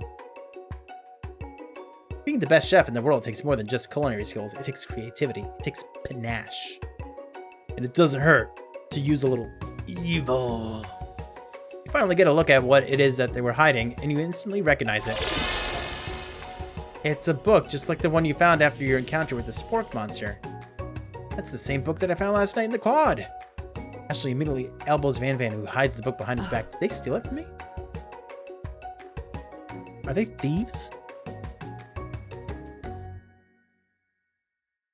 Original name since 20. Oh my gosh, dude. If you want to switch it back, definitely can. I'm sorry. You had that name for 6 years. I'm so sorry. I'm so sorry. If you want to switch it back, you can. You shouldn't listen to me.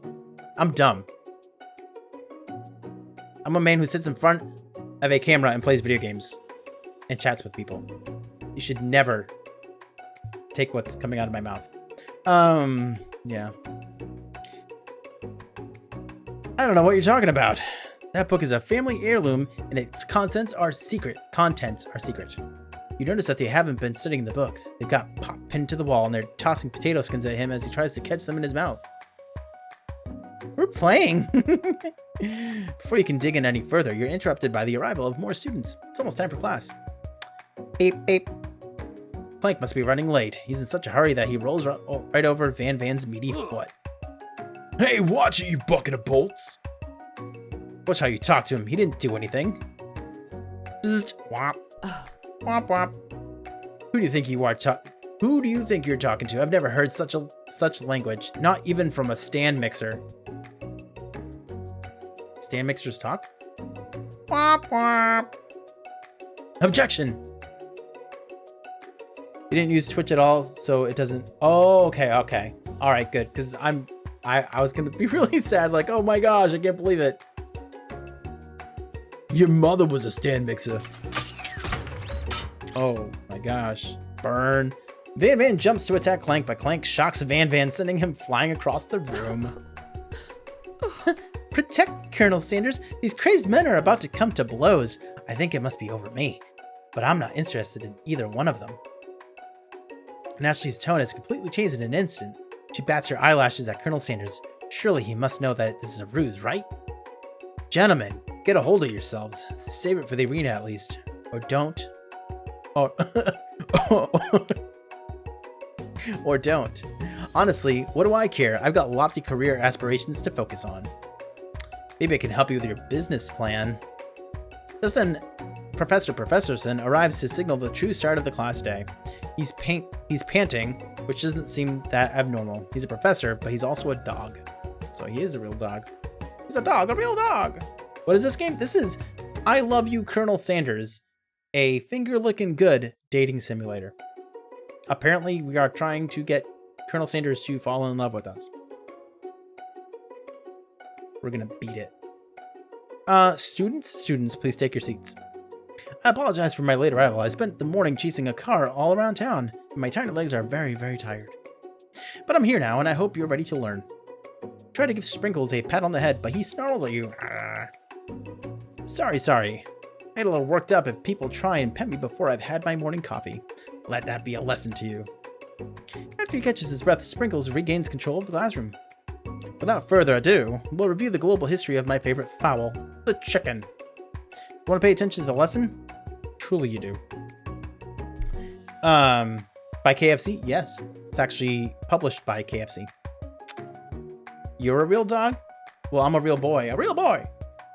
Which is why in 1776, at the signing of the Declaration of Independence, it was a chicken who first signed their name.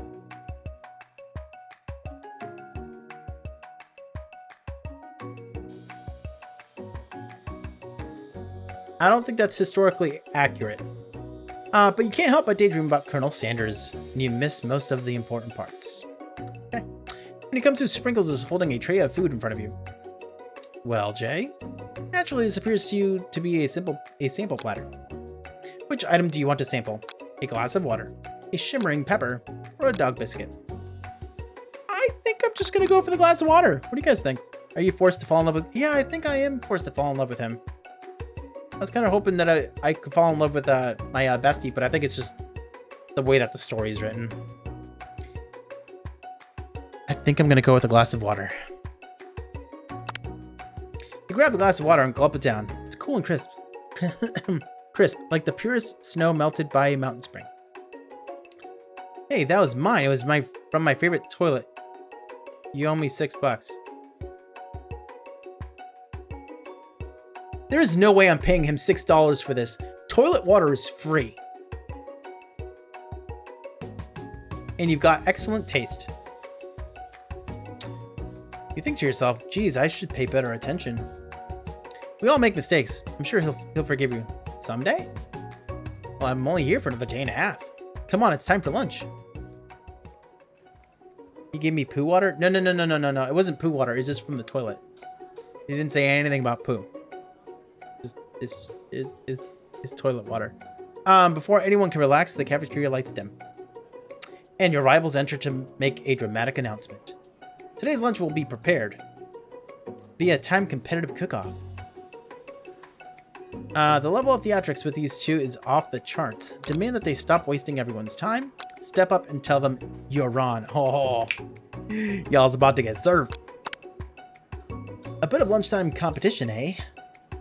Count me in. If I have to wipe the tables with you fools before I set my lunch down on it, then so be it. I'm not the fool, you're the fool. Oh, he's got those quips. He's very quick with the wit.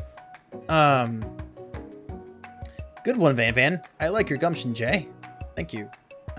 Work on it a lot. I'll be watching your performance. Just as things reach a boiling point, Sprinkle steps in. Surely he'll put a stop to this madness. Now, students, please settle down. This is a lunchroom, not a sportsing? It's not even a word. Sportsing court. Sports ball, okay? Finally, a little sense. You breathe a sigh of relief. At least not until we turn on the timer. Oh, now, okay, I'm nervous. You said timer? Apparently this is like a real thing. Just then a huge light blasts you in the face, flashing the words, timer ready. That's what I'm talking about. Aroo. I stand corrected. The hard way builds solidly a foundation of confidence. The hard way builds solidly a foundation of confidence that cannot be swept away. And that's an original quote by me, in case anyone was wondering. I hope it's a message that lifts you to victory. Also, with great power comes great responsibility. Like a diamond, I was formed under pressure, and now is my chance to shine. Why does she have a hatchet? Or I guess that's a butcher's knife with a chain and a heart at the end of it. Also, why does she always, like, she's trying to entice me here. I will defeat you myself. You had his chicken and you made mashed potatoes and gravy on day one. And you're feeling like you can really impress him again here. It's time to boil some water for the potatoes. Wait, I'm making the same thing again? Think fast, if the timer runs down, you'll be forced to pick randomly. What temperature does water boil at? This one, 100 degrees. What? Oops. That's wrong. I'm all nervous. What were you thinking, Jay? Get your head in the game. I don't know, you made me nervous. It's timed. You're gonna need to season the chicken before you cook it. You don't know Colonel Sanders' recipe exactly, but you have an idea. How many herbs and spices did he say he used? Oh, 11. Yes, got it. That's right. You might not know all of the ingredients yet, but at least you're headed in the right direction. Tail wagging intensifies. Now that you've got some basic steps going, it's time to elevate your craft. Which state of mind offers the most flavor? Gratitude? That's right! You must never take this opportunity for granted if you hope to succeed. Your classmates are rooting for you, but Ashley is simply stronger and faster than you. You better pick up the pace if you want to survive. When you were a child, your father told you to never forget where you came from. Every day, you meditate on his advice and draw energy from that place. Now would be a great time to harness that energy. So where does it come from? That one. That's right! This is your shot. I have no idea what it even said. This is your shot. You're not gonna miss it. Aroo. Yeah, I'm kind of smart, I guess. Thank you for the GG. You try to shut out the noise of the arena and focus on your cooking. What is the sound of success? Yo, sizzling. Don't make me get the spray bottle. That's so mean. You notice Colonel Sanders out of the corner of your eye. I believe in you, Jay. He's actually cheering you on. Actually, looks like he's pointing over my head, but whatever. Which would be awesome, except knowing he's watching you makes you totally forget what you were doing. Yep. Now all you can think about is Colonel Sanders on his steed. How many spoonfuls of gravy would it take to fill a tradition? That wasn't fair. That wasn't fair. Stream froze again? Oh man, I'm sorry. Make sure to have any, like, so if you're watching on your laptop or anything, make sure to have other windows closed and stuff like that. Also, if your PC connects through Bluetooth, make sure to turn that off too, because Bluetooth tends to mess with Wi-Fi signals if that's what you're connected through. What were you thinking? Get your mind back to the competition. I'm distracted. You are stranded on a desert island with only one dessert cookbook. Which do you take? What a hunk. I know, right? You know what? Shouldn't you be focused on the challenge? You're falling behind. Sorry, I forgot the question. What does that have to do with crafting spectacular fried chicken and delicate baked biscuits? Woof, woof. You're really struggling to keep up. At the next station over, Ashley has already begun plating elements of her dish. It's colorful and complex. To make up time, you toss your biscuits dough into a stand mixer. As you do, the crowd gasps. Yikes! Bzzzt. I know you love nothing more than seeing a fellow appliance utilized in a kitchen battle, but sometimes that means sacrificing the personal touch. Horror. You might not have any hands, but Jay does, and a good chef needs to be touching the dough to know when it's properly mixed. There's an easy way and a hard way. You don't get far by going the easy way. When you hear everyone talking, you realize how serious your error was. You immediately shove your hand into the mixer to rescue your dough before it's overmixed. What they meant to say there is that I turned off the mixer, then I stuck my hands in there. You don't want to stick your hands into a mixer that's doing its thing. You don't want to do that. Oh, it's infrared and it does not interfere with Wi-Fi signals. Oh, that is interesting. Because I noticed that whenever, if on my phone, if I have Bluetooth on, when I watch streams, they don't come through well. Like, they tend to get caught up and stuff a lot. So there you go. We learned a thing. Ah, Jay, no! But you're not fast enough and your hand gets stuck. It's immediately crushed by the quickly spinning beaters. There's no way you'll be able to use that hand for the rest of the match. See, you know, I need to follow my own advice. Colonel Sanders shakes his head in shame. What you often find is that the easy way can turn out much, much more difficult. Everyone stop what you're doing right now. The battle's over. Can't be. I was so close to finishing my dish and getting my hands chopped off. Sweetheart, look at your hand. You simply can't go on. Aw, that's too bad. And here I am with a completed dish ready to serve. Surely that makes me the winner by default. No, it wouldn't be fair to compare the two on account of Jay's injury. You see, Sprinkles began to lick his doggy chops as he locks onto the dish. I suppose you should at least tell us what you prepared. Well, because I'm the sweetest, I skip straight to dessert. It took her all that work to make this? You have Bluetooth on your phone and it streams perfectly fine? Oh, okay. That's good to know. Under this white chocolate dome, you'll find a wide array of delights, taking you on a journey of flavor that tastes good and tells the story. Excellence. I was going to ask Jay to do the honor, but since you're injured, I'm afraid that pouring this creamer of delicate hot chocolate sauce might be too difficult. Colonel Sanders, if you wouldn't mind lending me your strong, steady hand. Colonel Sanders pours the hot chocolate sauce on top of the dome, causing it to melt away, revealing the ingredients hidden within. Oh my gosh, how did she even do that? Inside, you'll find a delicate fried cheese croquette. At the top, a slice of honeycomb, ice cream 2 ways, tender nougat, and pearls of blueberry gelée.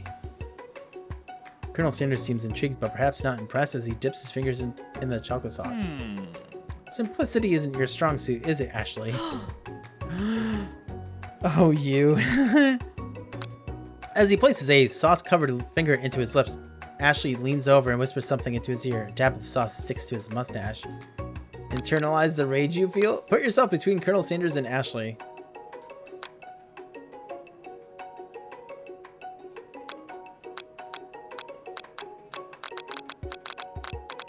You only have problems on Twitch? That's weird. Because Twitch actually behaves a lot better for me than any other place. What kind of crazy dish is this? I don't know, man. Is a vampire dish. I'm sure of it. You reach out with your apron to wipe the sauce off his glistening face. Okay, that's not what I thought I chose. Okay. Colonel Sanders recoils and brushes you back. This goatee isn't just a fashion statement, it's also functional. I was saving that flavor for later. He's got jokes. Whoa. Is this serious?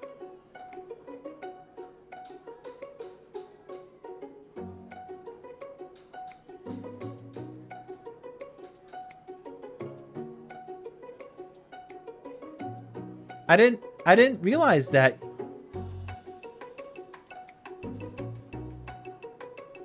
You know, I've never played a visual novel.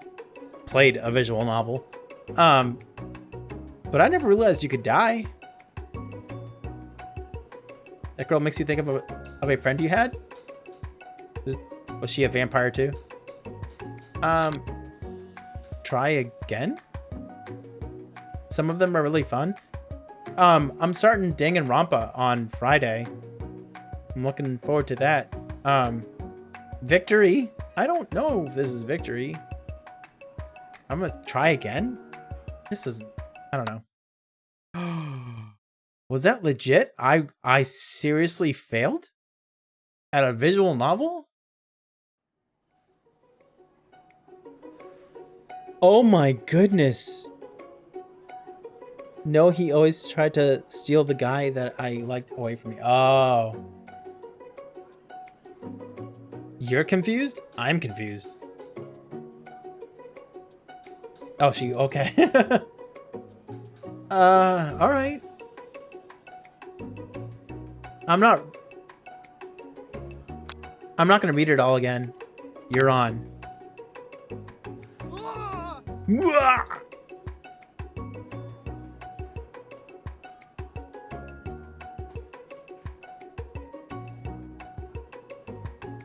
Are visual novels usually like that, though? Doc, like, is it possible to, like, die in these games? Like, usually?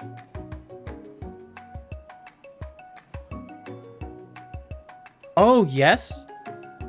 Oh, man, so I actually have to try and play a video game when I'm reading all this stuff? Reading's hard already. Pretty sure there's failure in some. Fail state make you try another route. Oh.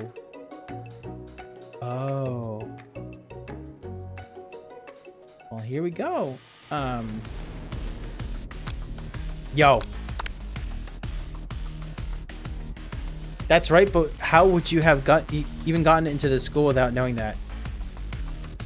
Winner gets to rub my furry belly. Let that enticing offer motivate you. You're going to need to season the chicken before you cook it. You don't know Colonel Sanders' recipe exactly, but you have an idea. Here's 11 spices. Tail wagging intensifies. Oh, shoot. Was it trust? Dang it! I'm begging you to get it together. Get it? I'm a dog. It's never the wrong time for some dog jokes.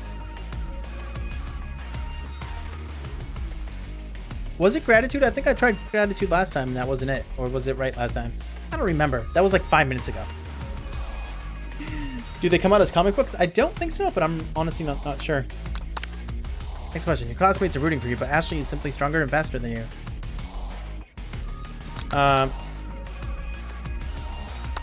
There. That's right. Okay. That's what I chose last time, I'm pretty sure. Yo, it's sizzling. Dang it! Oh no. Ah. Oh gosh, I think all 3 of those are wrong. What a hunk. I know, right? What?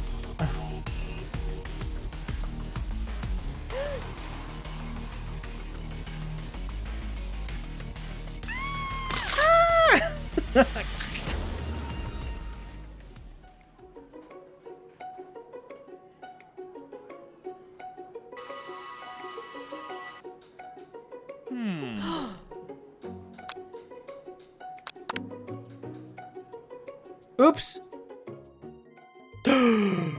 Oh no. What does this do? I don't know if I really want... That probably just makes it go to the next one. Darn it, I missed it. But apparently, success.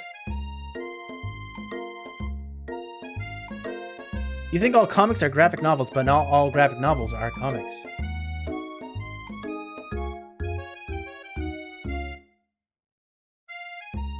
What did I do? I don't really know.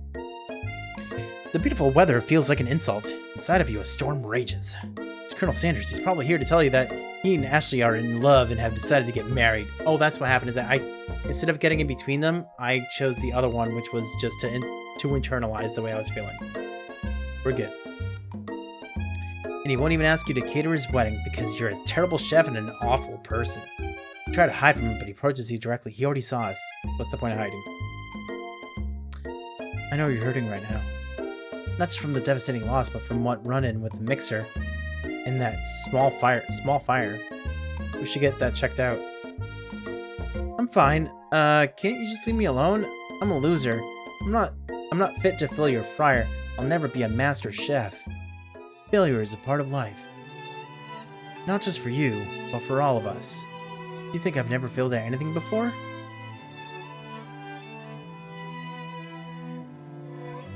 That's exactly what I think. Well, then think again.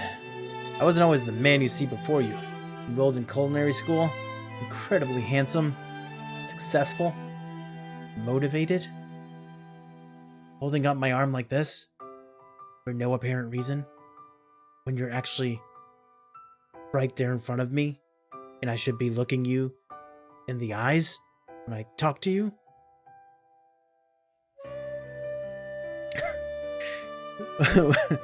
Well, handsome, sure. I was born that way. But I've walked other paths and arrived at dead ends. I was passionate about life, but I failed as an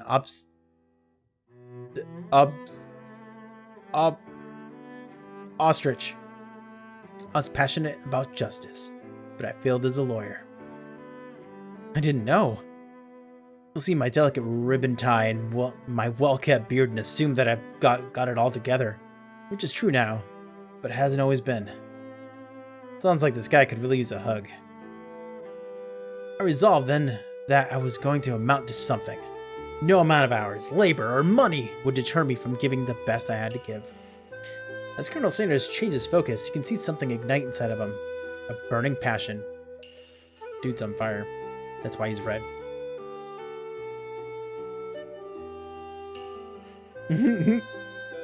Hey, Wolf! Welcome back, dude. I do need a hug. If you do exclamation mark hug space and then someone's name, you can actually send a hug over. Give it a shot. Exclamation mark hug space and whoever you want to give a hug to. Well, I mean, I'm just enjoying the beautiful sound of that flute. It's quite beautiful. One has to remember that every failure can be a stepping stone to something better. My new dream is pure. It's honest. It's something that a humble man in a crisp white suit can be proud of.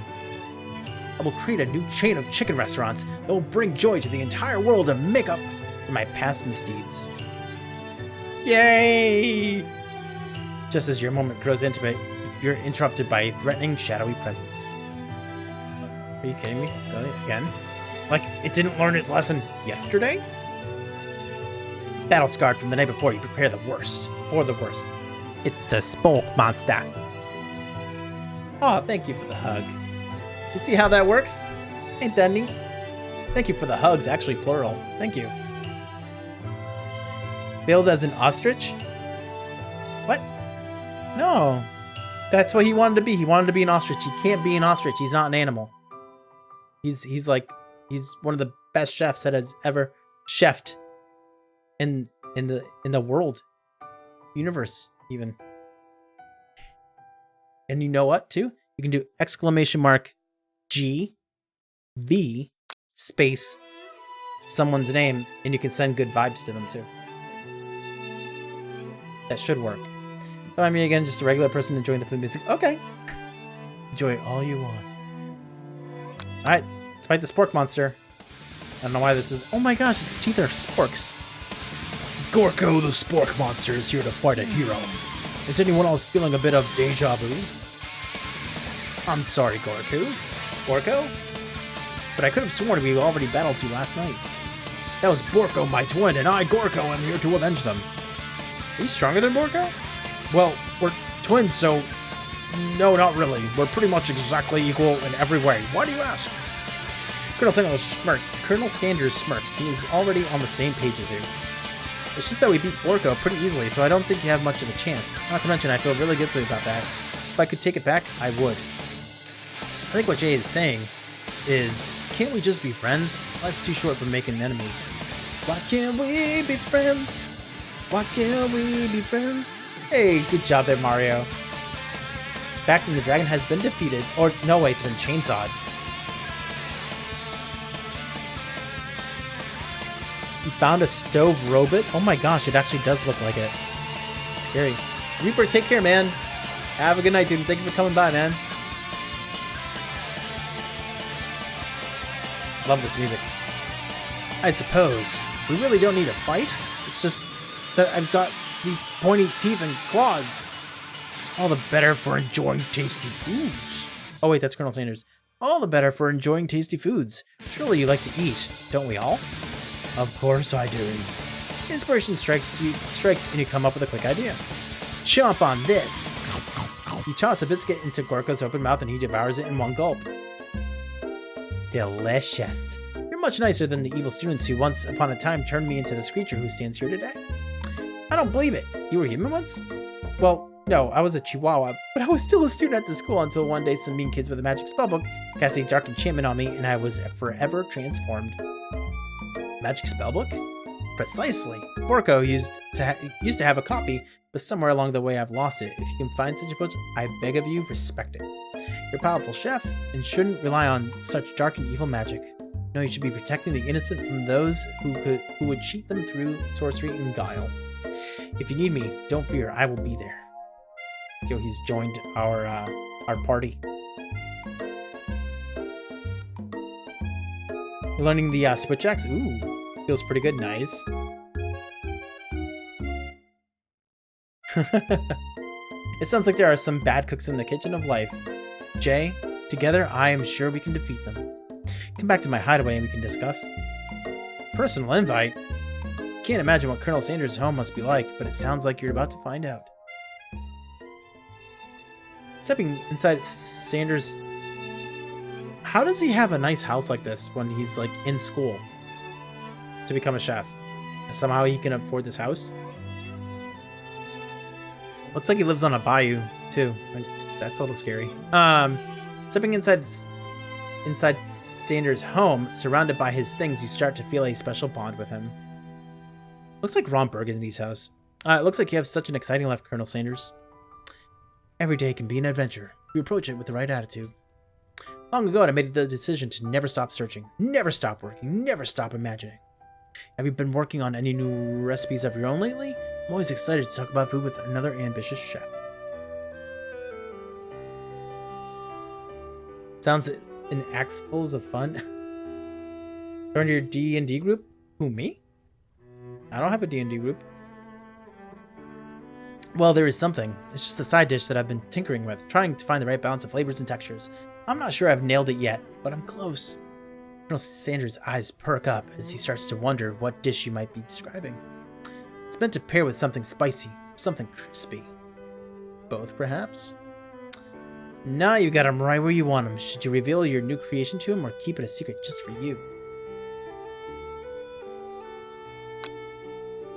Well, he did reveal his secret with me. He did reveal his secret.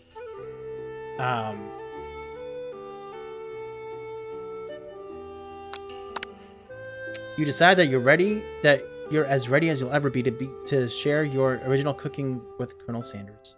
Before you can talk yourself out of it, you decide to dive in head first. You reach into your lunch bag for a special dish that you've been keeping on ice all day. I present to you my original coleslaw. Nope, throw it out.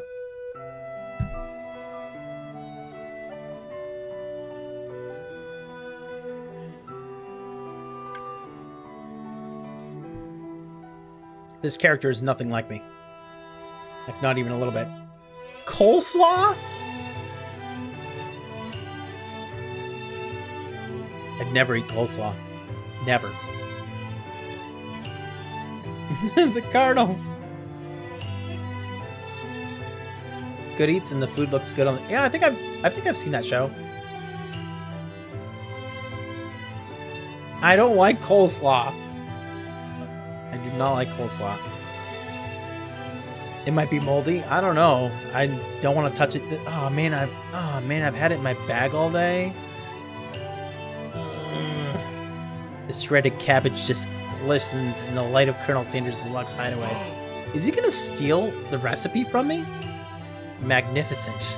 Together you chat on a creamy slaw until just a spoonful remains in the bowl.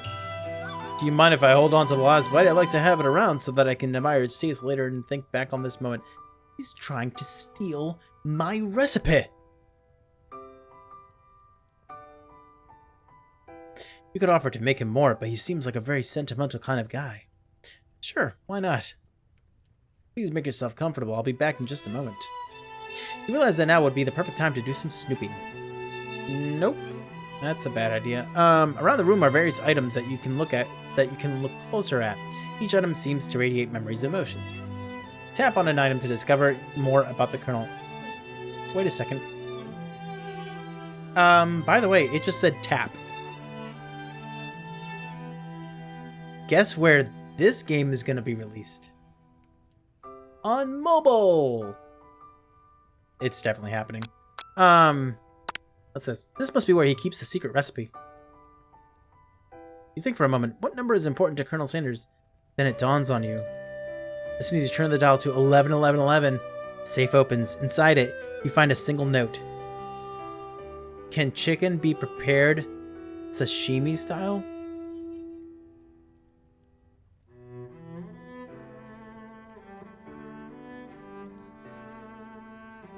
Would you like that? Would you all like that? Chicken served just sashimi style? Oh, really? Okay. An adorable little baby boy crawls across the floor. From the goatee and mustache combo he sports, you figure that this must be Colonel Sanders himself. Okay, there's some things here that probably would never happen. I don't think I've ever seen a kid born with facial hair. I don't know if that's ever been a thing. Also, not playing with a rattle. Playing with a drumstick instead. Maybe he's a musician. When he was younger, he was a musician. Holding a drumstick. That, or maybe it's the drumstick that he seems to be waving like a rattle. Who frames a baby picture of just themselves? Probably the same type of person who would make their own face the logo of the company they founded. Am I right? Tap on an item to discover more about the Colonel. The photo appears to be Colonel Sanders, except he's an old man visiting the pyramids of Egypt. Did that ever really happen? Maybe this is where he discovered one of his secret herbs and spices. Tap on an item to discover more about the Colonel. One of the frame photos shows an old man who looks a bit like Colonel Sanders standing with a friend. They hold fried chicken drumsticks and appear to be cheersing them. That's not what's on the picture. Not even a little bit. You look closely and see that there's a short inscription. I wonder who my friend Pete is. Take a closer look at the large urn sitting on a nearby pedestal. There's a plaque on it. It's dusty, but when you wipe it off, you can read the inscription. It says, "Here lie the ashes of all my past careers and business failures." Poor guy. Taking that kind of hard, huh? Tap on him. Okay, same thing. Scented candle. A scented candle. You pick it up and try to identify the smell. Looks like pumpkin. Power tool. Freshly starched collar. Piece of wood floating in a lake. Summer of 69. Summer of 69, 69. No, it's one of the secret recipe ingredients. It's scented candle.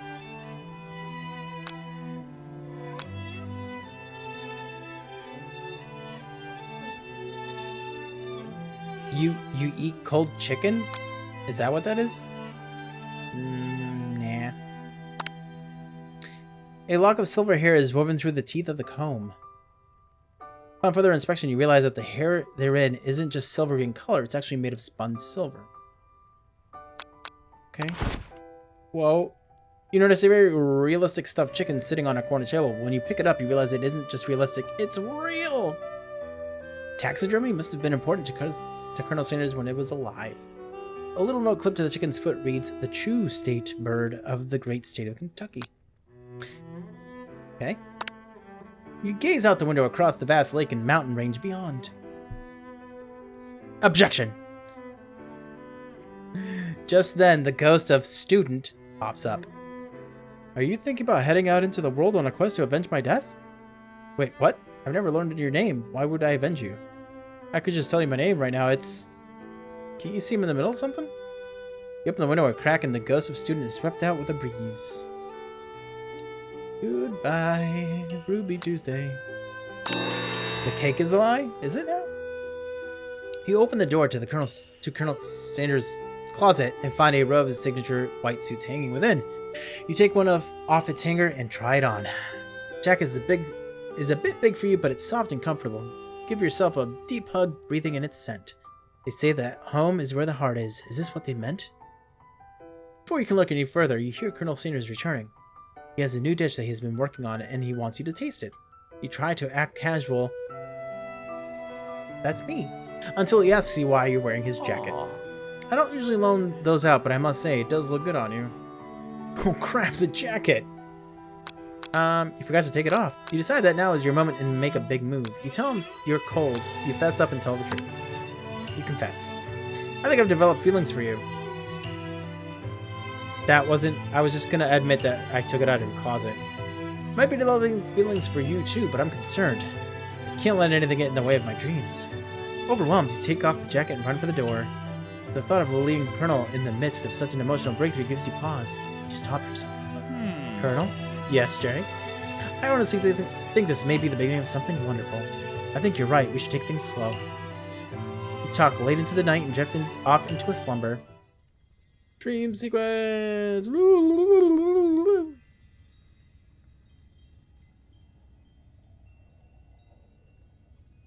There we go again. You awake to a beautiful morning in Colonel Sanders' hideaway.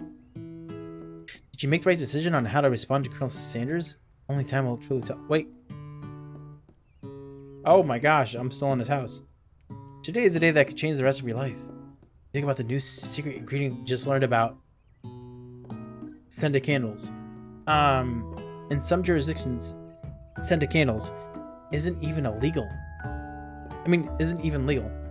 But if the recipe is a secret, how will they know? Your thoughts are interrupted when Colonel Sanders emerges into the room. He's holding a gorgeously plated breakfast, and your mouth waters at the sight of it. What is it? I bet it's got bacon in it.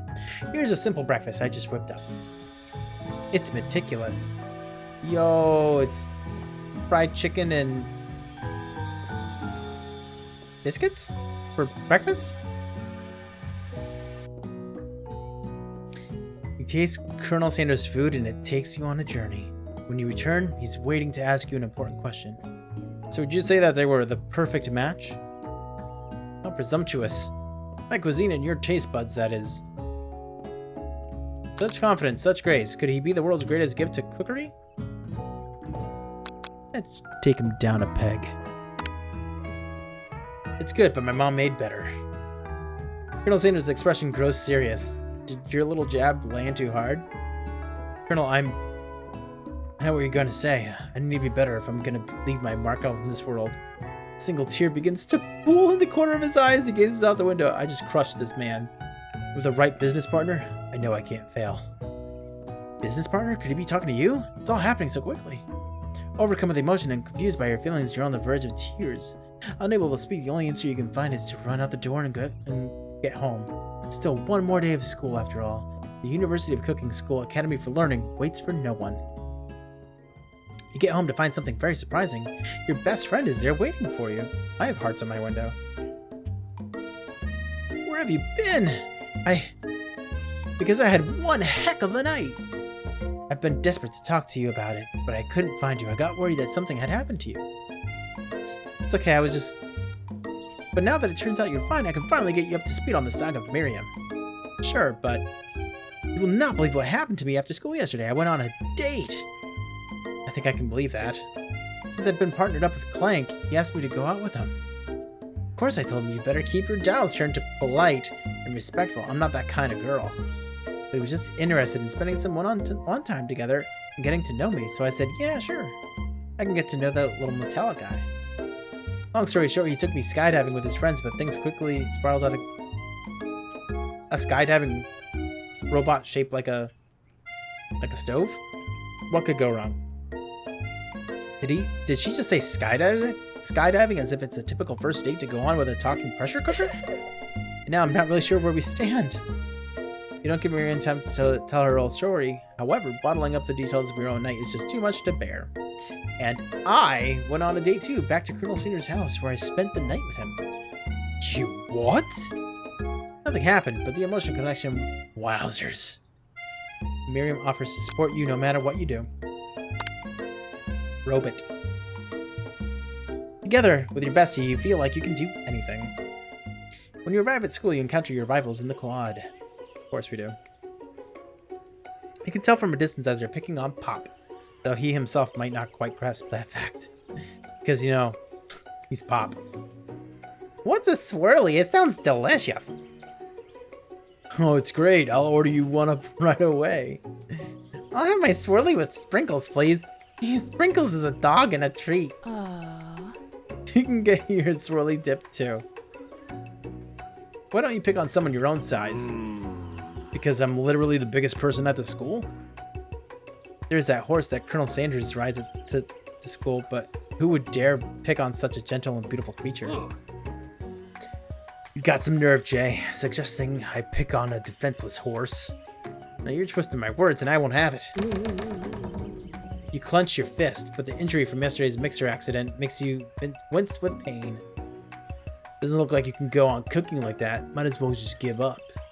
I'll never give up, ever. Colonel Sanders arrives just as it appears things are close to boiling over. A naturally intuitive person, he senses that something has been going on. This game is so odd. It's fantastic. Why is she in love with a robot? Because video games. Is everyone excited for the final day of school? Jay, how's that hand feeling? I'm sure it'll be back in fighting form by this afternoon. Yeah, you know, I'm a fast healer. I'm Wolverine, basically. Aren't you concerned about my hands, Colonel? Yesterday, I almost broke a nail winning so hard. Technically, I don't believe a winner was decided, but your presentation was quite impressive. What is he doing complimenting her? But what about the flavor of my delicate, warm, gooey chocolate sauce? It was clear that you're passionate about how your food is received. That's a lot of words to say. It was bland. Excuse me, Jay. I am more than capable enough to speak for myself. Whoa. Maybe you could tell me more of your thoughts as we talk into class, Colonel. I'm always interested in discussing the fine art of fine foods. See you inside, Jay. Annoyed by Colonel Sanders' inability to see Ashley for who you know she really is, you walk across the quad to get some distance. In an attempt to distract yourself from how slighted you feel by that interaction with Ashley, you take out the spellbook you recovered yesterday and start flipping through the pages. Whoa, that's that. Whoa, that's that book. It looks like bad news. It's just something I found lying around. It would appear to be some sort of grimoire, but I don't really believe in that magic stuff. A grimoire, like a book of spells? I don't know. Who would spend so much time decorating a magic book if it weren't really powerful? I can think of one surefire way to find out. You open to a page covered with arcane warnings. Cast only in case of extreme emergency, it says around the edges of the page. I could use a spell here that says it will erase anyone I choose from all of my memories. If I scrub out Colonel Sanders, it would probably help me focus better on the upcoming final exam. That is way drastic. Couldn't you do something else, like anything else? Not rooted in dark magic? Maybe tie a string around your finger? Okay, fine, it is drastic, but desperate times call for desperate measures. You've got a memory erasing spell sitting right in front of you. A pretty good excuse to try it out. Is this one of those points where it's gonna be like, oh, you lose?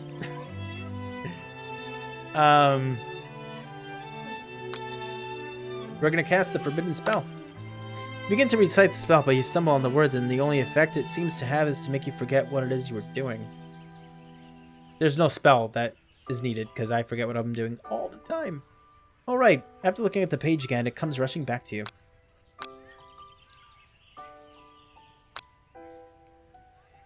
Something about this moment feels very familiar. You begin to recite the spell, but you stumble upon the words blah blah blah blah. Oh, apparently it's like no, you gotta pick the other one. You gotta pick the other one. Don't do it after all. Take your friend's advice and put the book away. It's almost time for class.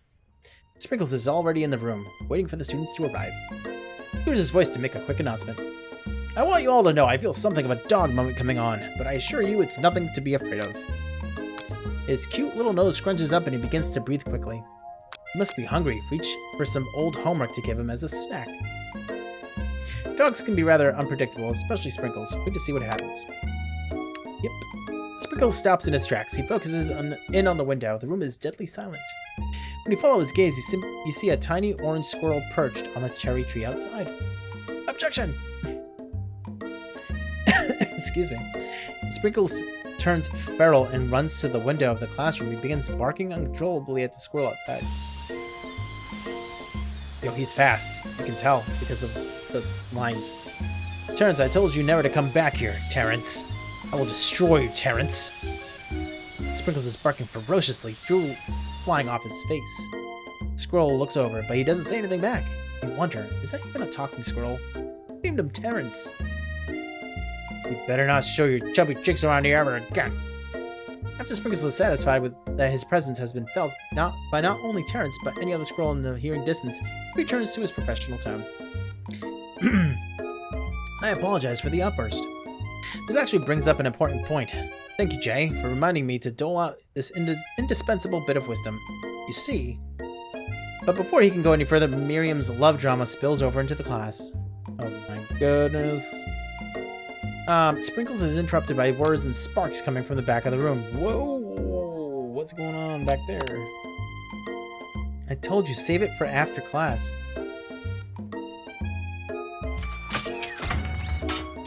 How is a robot crying? He's gonna rust. The rust is gonna get all over him. It's gonna be awful. Bzzt, bzzt. Think I wanted to be thrown from a plane strapped to a stranger? Miriam and Clank appear to be arguing, but you still haven't learned to speak Clank's language of mechanical noises. But no, you gotta show off to your cool kid friends Jeff and Joan. J and J forever.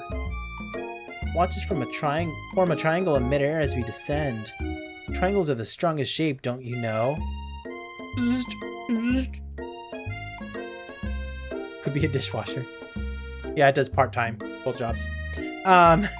Yeah, well, that doesn't make it a great date.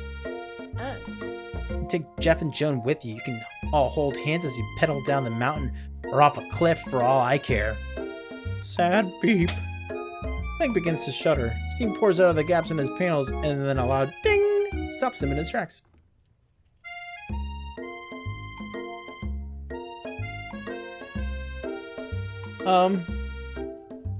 Everybody, Clank doesn't look so good. I think something's wrong. Oil can. Oil can. Beep. Bzzt. No amount of seasoning is gonna make me want to eat that, Clank. Why does it look like a shoe? Clank burps out a completely deep-fried sneaker. Considering that he himself has wheels, not feet, it's not entirely clear where it came from. Did he eat a person? Like whole? Rip Clank 2019 to 2019. In terms of deep friend footwear, I guess it looks okay. Oh, deep fried. I'm like, deep friend. Like, what? Clank slowly rolls out of the room to be alone with his shoe. Everyone tries to pretend like they didn't see the entire thing go down. Nothing like a loud public breakup to cast a pall over the final day of school. Well, that was unfortunate. But we mustn't be distracted from what lies ahead. The final competition showdown challenge exam, TM. Still working on the title, but I think you get it. Test time approaches. See you all in the arena. But before you can think about your upcoming competition, there's a very beautiful soul nearby in need of a pep talk. Hey Miriam, are you okay? Okay? I'm so mad I could smash a tiny mug, spilling several droplets of hot cocoa all over the floor. How could he embarrass me in class like that, in front of everybody, or everyone?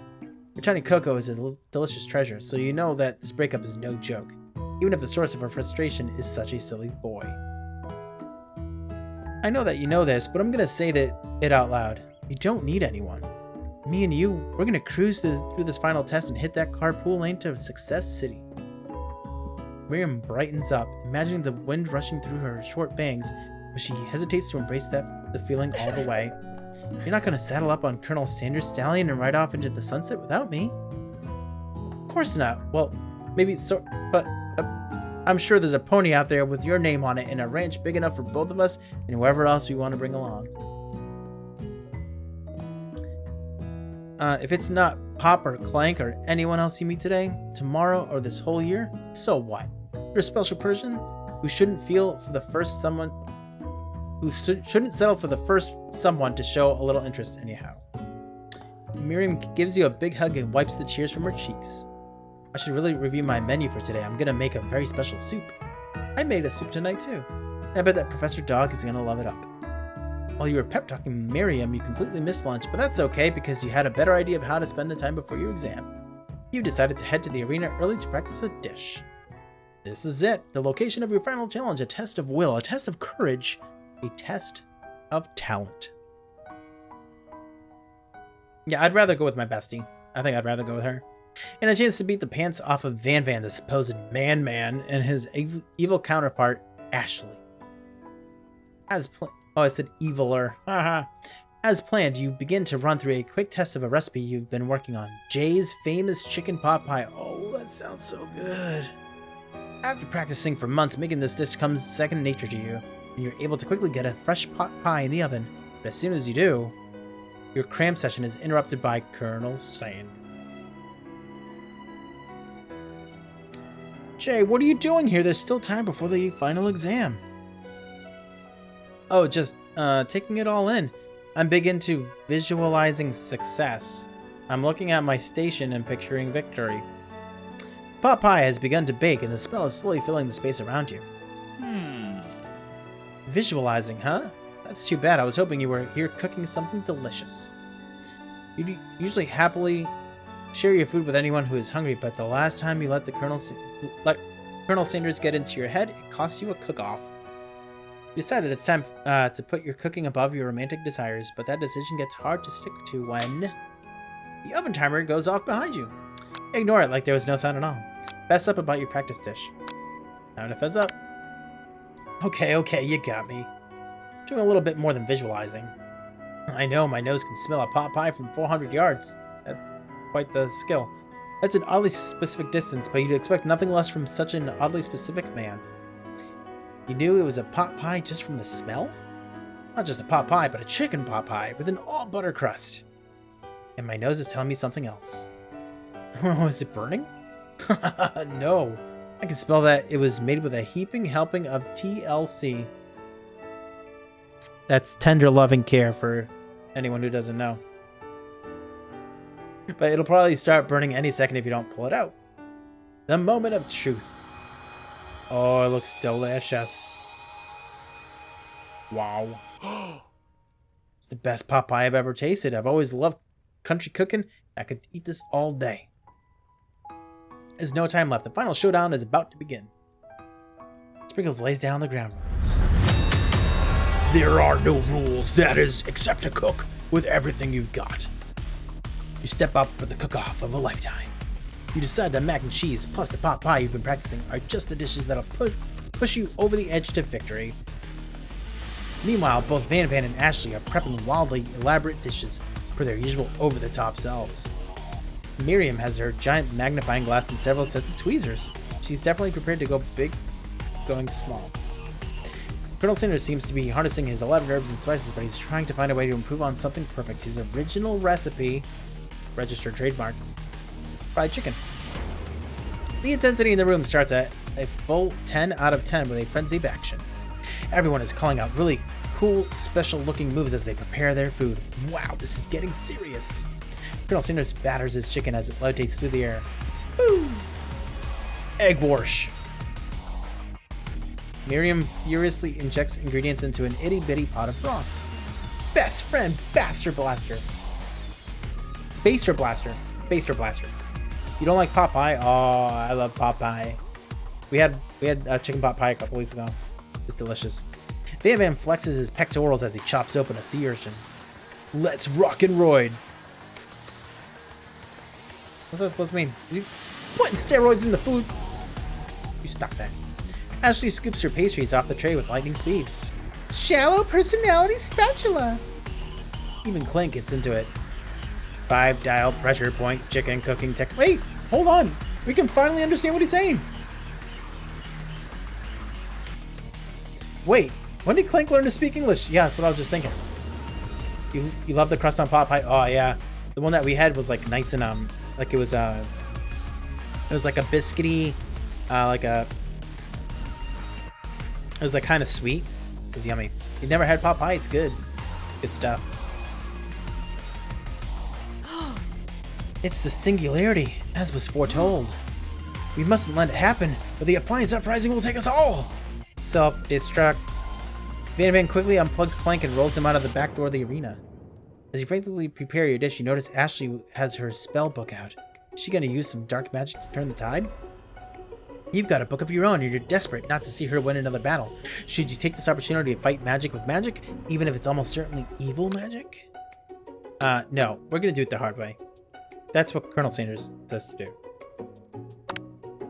Who needs magic when you've got passion? I'm gonna do it the hard way. Colonel Sanders sees that you've chosen to win on your own terms, and he gives you a subtle wink from across the room. Oh yeah? I believe in you, Jay. Miriam notices it too. And I've always believed in you, Jay, since we were little kids, because I'm your best friend forever. Turn to notice that Miriam is at your station cheering for you. Miriam, what about your dish? If you're cheering, who's cooking? Tiny food, short cook time. I'm actually already done, so I thought I'd help you. Well, that's sweet, but Miriam tosses a handful of spices directly into your boiling noodles. Aha! It's the secret ingredient. Oh no. Oh no. Is she putting in the Eye of Newt? That's not gonna happen. However, she doesn't know that you lied and the ingredient was made up, and where in the world did she get an Eye of Newt from? Oh my gosh. Miriam, the boiling plot explodes, sending Miriam flying backwards. The watery noodles begin to swirl in the air, bubbling up into a dark cloud that thickens and congeals before your very eyes. It is I, Steve, the spork monster. His name's Steve? Wait, what happened to Gorko? You're not here to battle me, are you? We spork monsters are many. I think Gorko had the day off, but you have conjured Steve, and I hate to battle. So I'd say you're doing pretty alright. Oh hey, you're in the middle of a cooking competition. I love this stuff. It's better than TV. Crazy kids and your culinary skills all really impress me. Mind if I hang out? I'm sorry, Steve, but I'm kind of in the middle of something. Do you mind? Steve the Spork Monster notices that you've got the grimoire stashed beneath your cooking station. I see what you're up to. Crisscross some magical items and accidentally summon me, huh? Yeah, you guessed it, sorta. If you're here, would you mind tossing some fresh noodles in a pot of salted water? I'd love to. I've always wanted to be a top chef, actually. You know, when I was just a little spork pup back in the old country, I could feel Spork Monster winding up to tell a very long and involved story. You don't know exactly where they came from, but it seems like it was probably lonely there. Actually, you know what? Maybe you should watch from the stands. I really need to focus on this competition. I understand. It's kind of like that time in monster school that I had fallen asleep during the scare tactics class, and when I woke up, tossed a serious stare at Steve, and he takes the hint. Never mind. I'll tell you later. Good luck. Having suffered this huge setback, you don't know how you could ever win. You summon extra power from deep inside yourself, give up and drop out of the cook. I can do this. I have what it takes. I came here to win. Your hair turns mac and cheese orange as culinary energy flows through your body. My heart is pure. My hands are steady. My taste buds have been preparing their entire lives for... Yes, Jay? You are the chosen one. You will avenge me. The power you've been summoning immediately fades back out. You interrupted my inspiring monologue. Sorry? My heart is pure. My hands are steady. My taste buds have been preparing their entire lives for this moment. I will show the world my cookery. You begin to levitate off the ground. Energy courses through your body. You know that with this power, you can do anything. But there's great responsibility as well. Except turn back time, which would be super useful because while you were powering up, your chicken pot pie overcooked in the oven and can't be served. Don't worry, dear Jay, you may have suffered some setbacks, but all is not lost. Impressed with your fortitude, Colonel Sanders decides that you have earned his support. I've been watching you today, and I must say, I'm truly impressed. You've been thinking on your feet, rolling with the punches. He steps up to your station that stands right beside you. I'm here to help. All you've managed to make is mac and cheese, and time is almost up, so you're gonna need it. But Colonel Sanders, what about the test? What will happen to you? What about the rules? Following rules has never really been my thing. I follow my heart.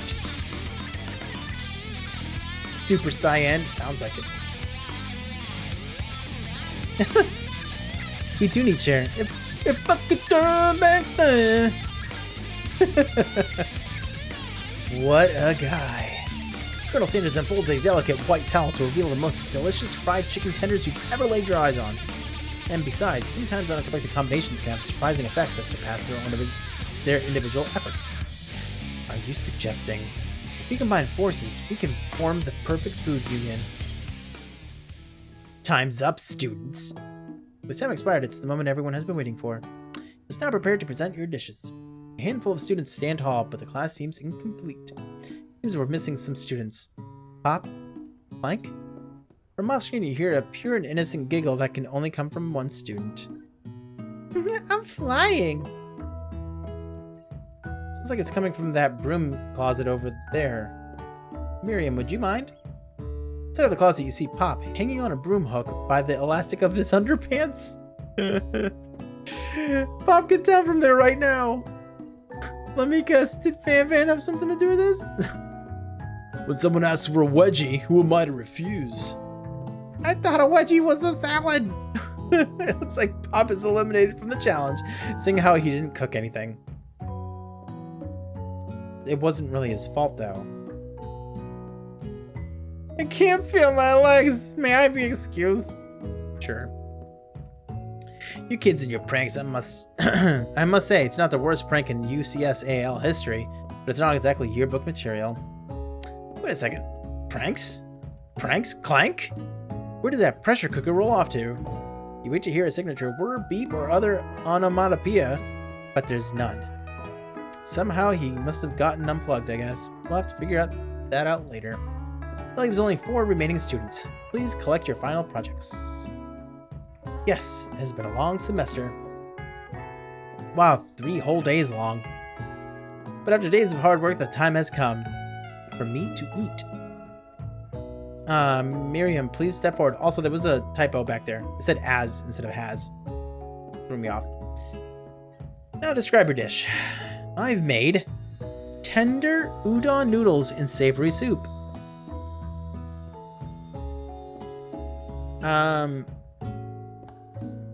That looks delicious. Where did she find a bowl that small that she could actually put an actual soup in? It's delicious. Either that or she's a giant. She has a really big hand. My word, it's so delicate. Is that a teeny tiny Naruto maki I spy afloat in this itsy bitsy bowl? Yes, chef. Please, call me Sprinkles. Chef is my father's name. Yes, Sprinkles. And some green tea made from baby tea leaves that I picked myself. Sprinkles carefully sniffs around the dish before opening his mouth and letting just the tip of his pink dog tongue dip into the bowl. Sublime. Would anyone else like a taste? Oh, come on, I'm not one of those dogs who doesn't floss. I even have a really cute electric toothbrush for dogs. Fine, I'll enjoy it all by myself. It's made for a hamster. Or ants. It's a school for ants, actually. So that makes sense. And in a flash, the entire meal has been devoured. Not that it took much. It was less than a thimble's worth of soup. A+. Rarely do I taste a dish with as much love poured into it as yours. Miriam is overjoyed. She gives you a huge hug. Aw, thanks. Thank you, Jay, for helping me to believe in myself. You're welcome, kiddo. Van, you're up. Now describe your dish. I made uni over smooth egg custard in an axe-hewn earthen shell topped with caviar. That sounds really fancy. Did you skewer one type of urchin with spines from a second, different colored type of urchin? Yes, Sprinkles. A bit much, don't you think? That's exactly why I did it. A bit much is kind of my brand. Doesn't it look cool? Sprinkles leans in to sniff the uni, but he can't get his nose close on the account of all the spikes. He begins to paw at it erratically, causing the custard to slosh around. Woof, woof. It's toxic. Oh boy. Please be gentle with my cuisine. Well, he did kill the kid the first time he cooked something. Grrr. Finally, Sprinkles goes all in tongue first, but he can't get past all the needles. He reels back his tongue as his tongue is poked and prodded. Ouch, my tongue. The professor appears to be having an allergic reaction to the sting. I can't eat this. I keep poking my tongue. Disqualified.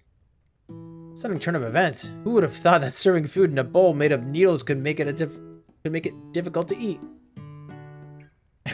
Imagine that. Dejected, Van does not go gentle into the night.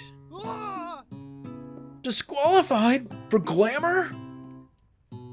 Don't discount simplicity. This isn't the last you've heard of me. Before forcing us to endure his swollen tongue for another moment, Sprinkles graciously laps up a bowl of milk. I know. Yeah, I'm a dog and I drink milk. Get over it. Sometimes it helps calm my agitated tongue. Next student. Ashley, it's time to step up. Now describe your dish. I'm going to take a drink real quick. A lot of reading. Now describe your dish. I made orange blossom Turkish delight in a light rosewater syrup topped with French meringue and connected by sugar glass. That actually looks really cool. That actually doesn't sound too bad. Indeed, it's quite delightful. However, I'd ask that you please refrain from eating it or attempting to taste it in any way. It's very fragile and meant to be a display piece. Don't eat the food at a cooking school? Got toast in your ears or something, Jay? I told you, it's a display piece. Actually, I must say, it is beautiful. However, this is a cooking competition at a cooking school. Yeah, which is why I cooked it, and it did an extremely good job cooking it, too. I didn't realize that we were having an eating exam. If I wanted to be judged on eating, I'd go to the College of Eating School for the Hungry. I suppose you could smell it if you absolutely insisted, but don't breathe too hard. You might disrupt the sugar spiral. The food cannot be eaten, it cannot be judged. You are disqualified. Rage overtakes Ashley, and she finally cannot keep her two-face routine up. Food Wars, yeah, this is kind of like that. Well, she thought she was in Cupcake Wars. She's very confused. You wouldn't know high-end cuisine if it cooked you. And with that, Ashley storms off to rededicate herself to being the best, but this time without being shackled by trying to be fake nice and liked by everyone. This isn't the last you've heard of me, either. If this class gets much smaller, I'll be teaching myself. You and Colonel Sanders, the final cooks, step up together. Two chefs? What began as a bowl of delicious mac and cheese has become something else. He examines it closely, sniffing and eyeing the bowl. Uh-oh, I don't have a good feeling about this. From somewhere in the room, a literal drumroll plays. Just when I thought I've seen everything in this kitchen, you give me this thing. And completely blow me away. In my 49 dog years of life, I've never tasted anything so delicious and perfectly balanced. It's so delicious, in fact, that everyone passes the class. What? You pass, and you pass, and you get a pass. Who are you talking to? Only two of us here. Everyone gathers around and partakes of the mac and cheese bowl. They all seem to transcend this reality into another dimension. You win!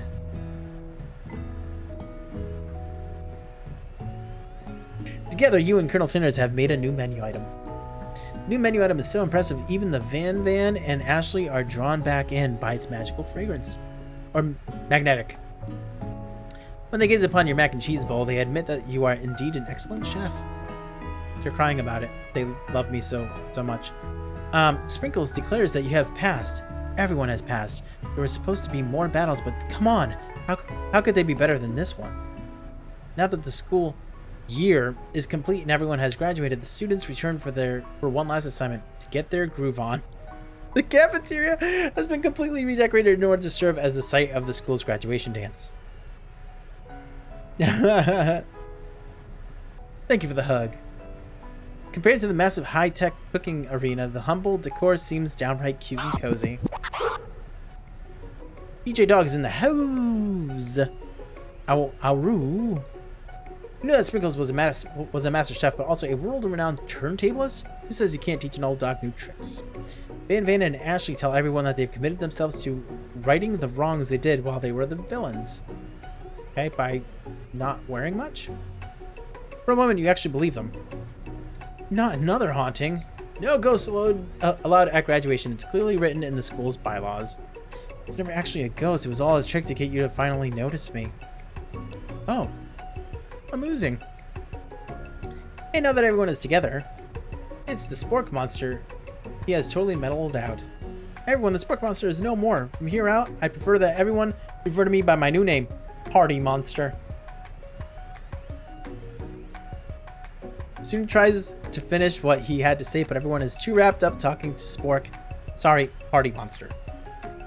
Dejected, student walks off. Poor guy. Maybe things didn't work out for Miriam romantically, but she found the love in her cooking, and you know, she's gonna do great. Red carpet rolls out across the floor of the ballroom. It's like a Hollywood movie premiere. Who could command such an entrance? I wonder. Oh, it's Pop. He arrived late to the dance, but apparently for good reason. Walking the carpet, you see perched atop his dirty chef's hat. A crown? Welcome back, Pop. I know you weren't able to complete the final exam and accept your diploma, so we had it mailed directly to your father. We figured it was the least we could do for the school's dean. Oh, now I get it.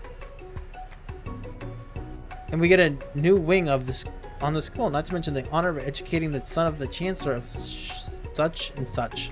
The music at the dance is interrupted by the sound of sparking and electrical hissing. It's Clank, who has arrived late to the dance. Now that I've graduated, I can reveal my truth.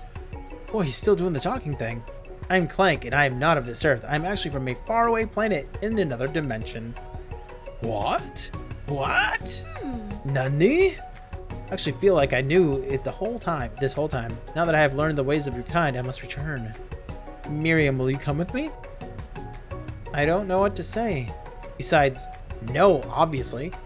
I've just begun to learn who I really am. This isn't the time for me to devote my life to figuring out who you are, Clank. You're blown away by Miriam's maturity. It's pretty clear she has managed to surpass you in that regard. I understand. Kind of. Humans are weird. The portal opens up and Clank disappears through it. Finally, Colonel Sanders arrives. Howdy, classmates. He's so casual right now.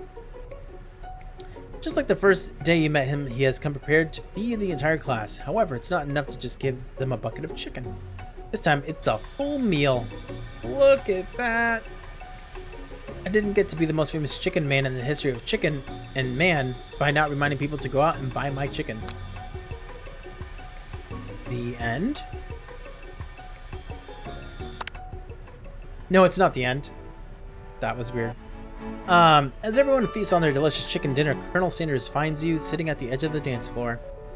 Jay, what are you doing sitting all alone? I know, just waiting for the right person to come ask me to dance. I wonder, might you tell me, what are the qualities that you would expect to find in such a lucky person?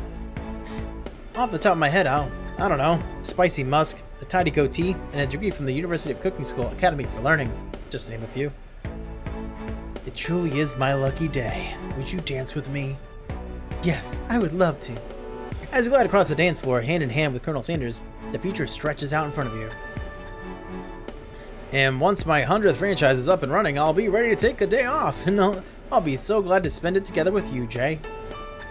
How sweet. We'll work together and play together. Colonel Sanders stops dead in his tracks. Work together? Well, I think this is something I'll just need to do by myself. But who will help you run your restaurants? I don't believe I need help. Besides, based on your time at school here, do you really think running restaurants is the best path forward? Could it be? You found a love connection but failed to earn Colonel Sanders' respect as a chef? Can you live with only half of him? Will you be able to endure sharing him with his other love, the life of an entrepreneur? I suppose I could enroll at a pastry school. Oh, my dear Jay, I'm sure that you'll find your place eventually. Along the way, you'll have me by your side. The end.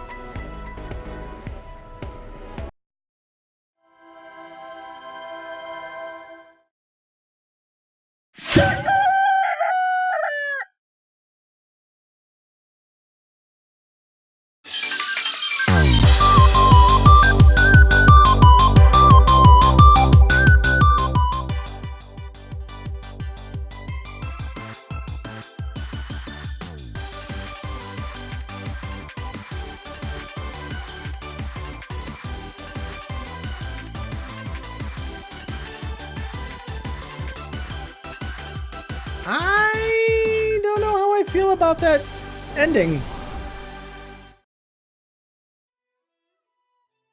That took a turn that I was not expecting. Okay. Well, that was pretty fun. It was a lot of reading, but it was pretty fun. It was pretty fun for a game, you know.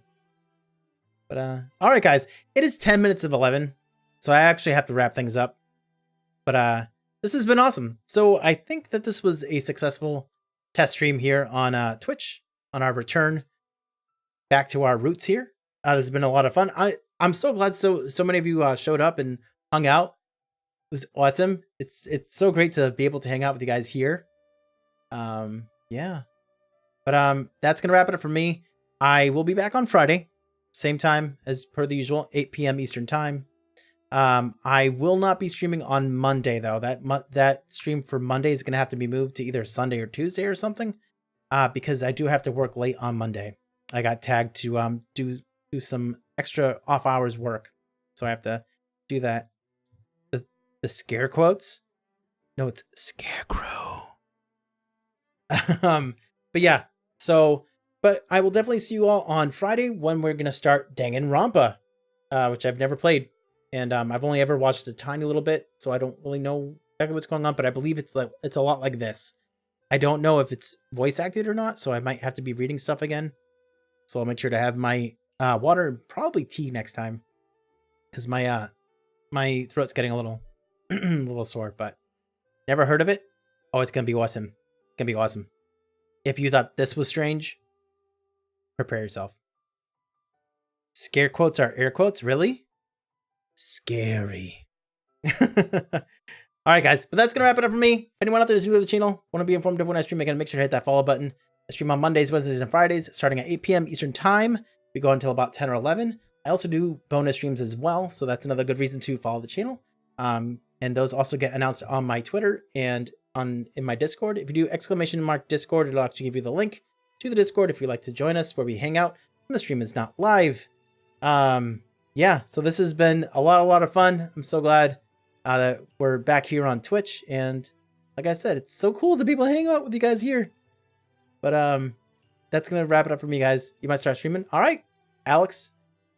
Yeah, Alex actually streams on Mixer, so if anyone is looking for a place to hang out for the rest of the night, go hang out there. I'm sure he's probably gonna be playing some Monster Hunter World or Rainbow Six. It would probably be one or the other. All right, guys, but that's gonna wrap it up for me. I hope everyone takes care, and hopefully I'll see you next time. Peace.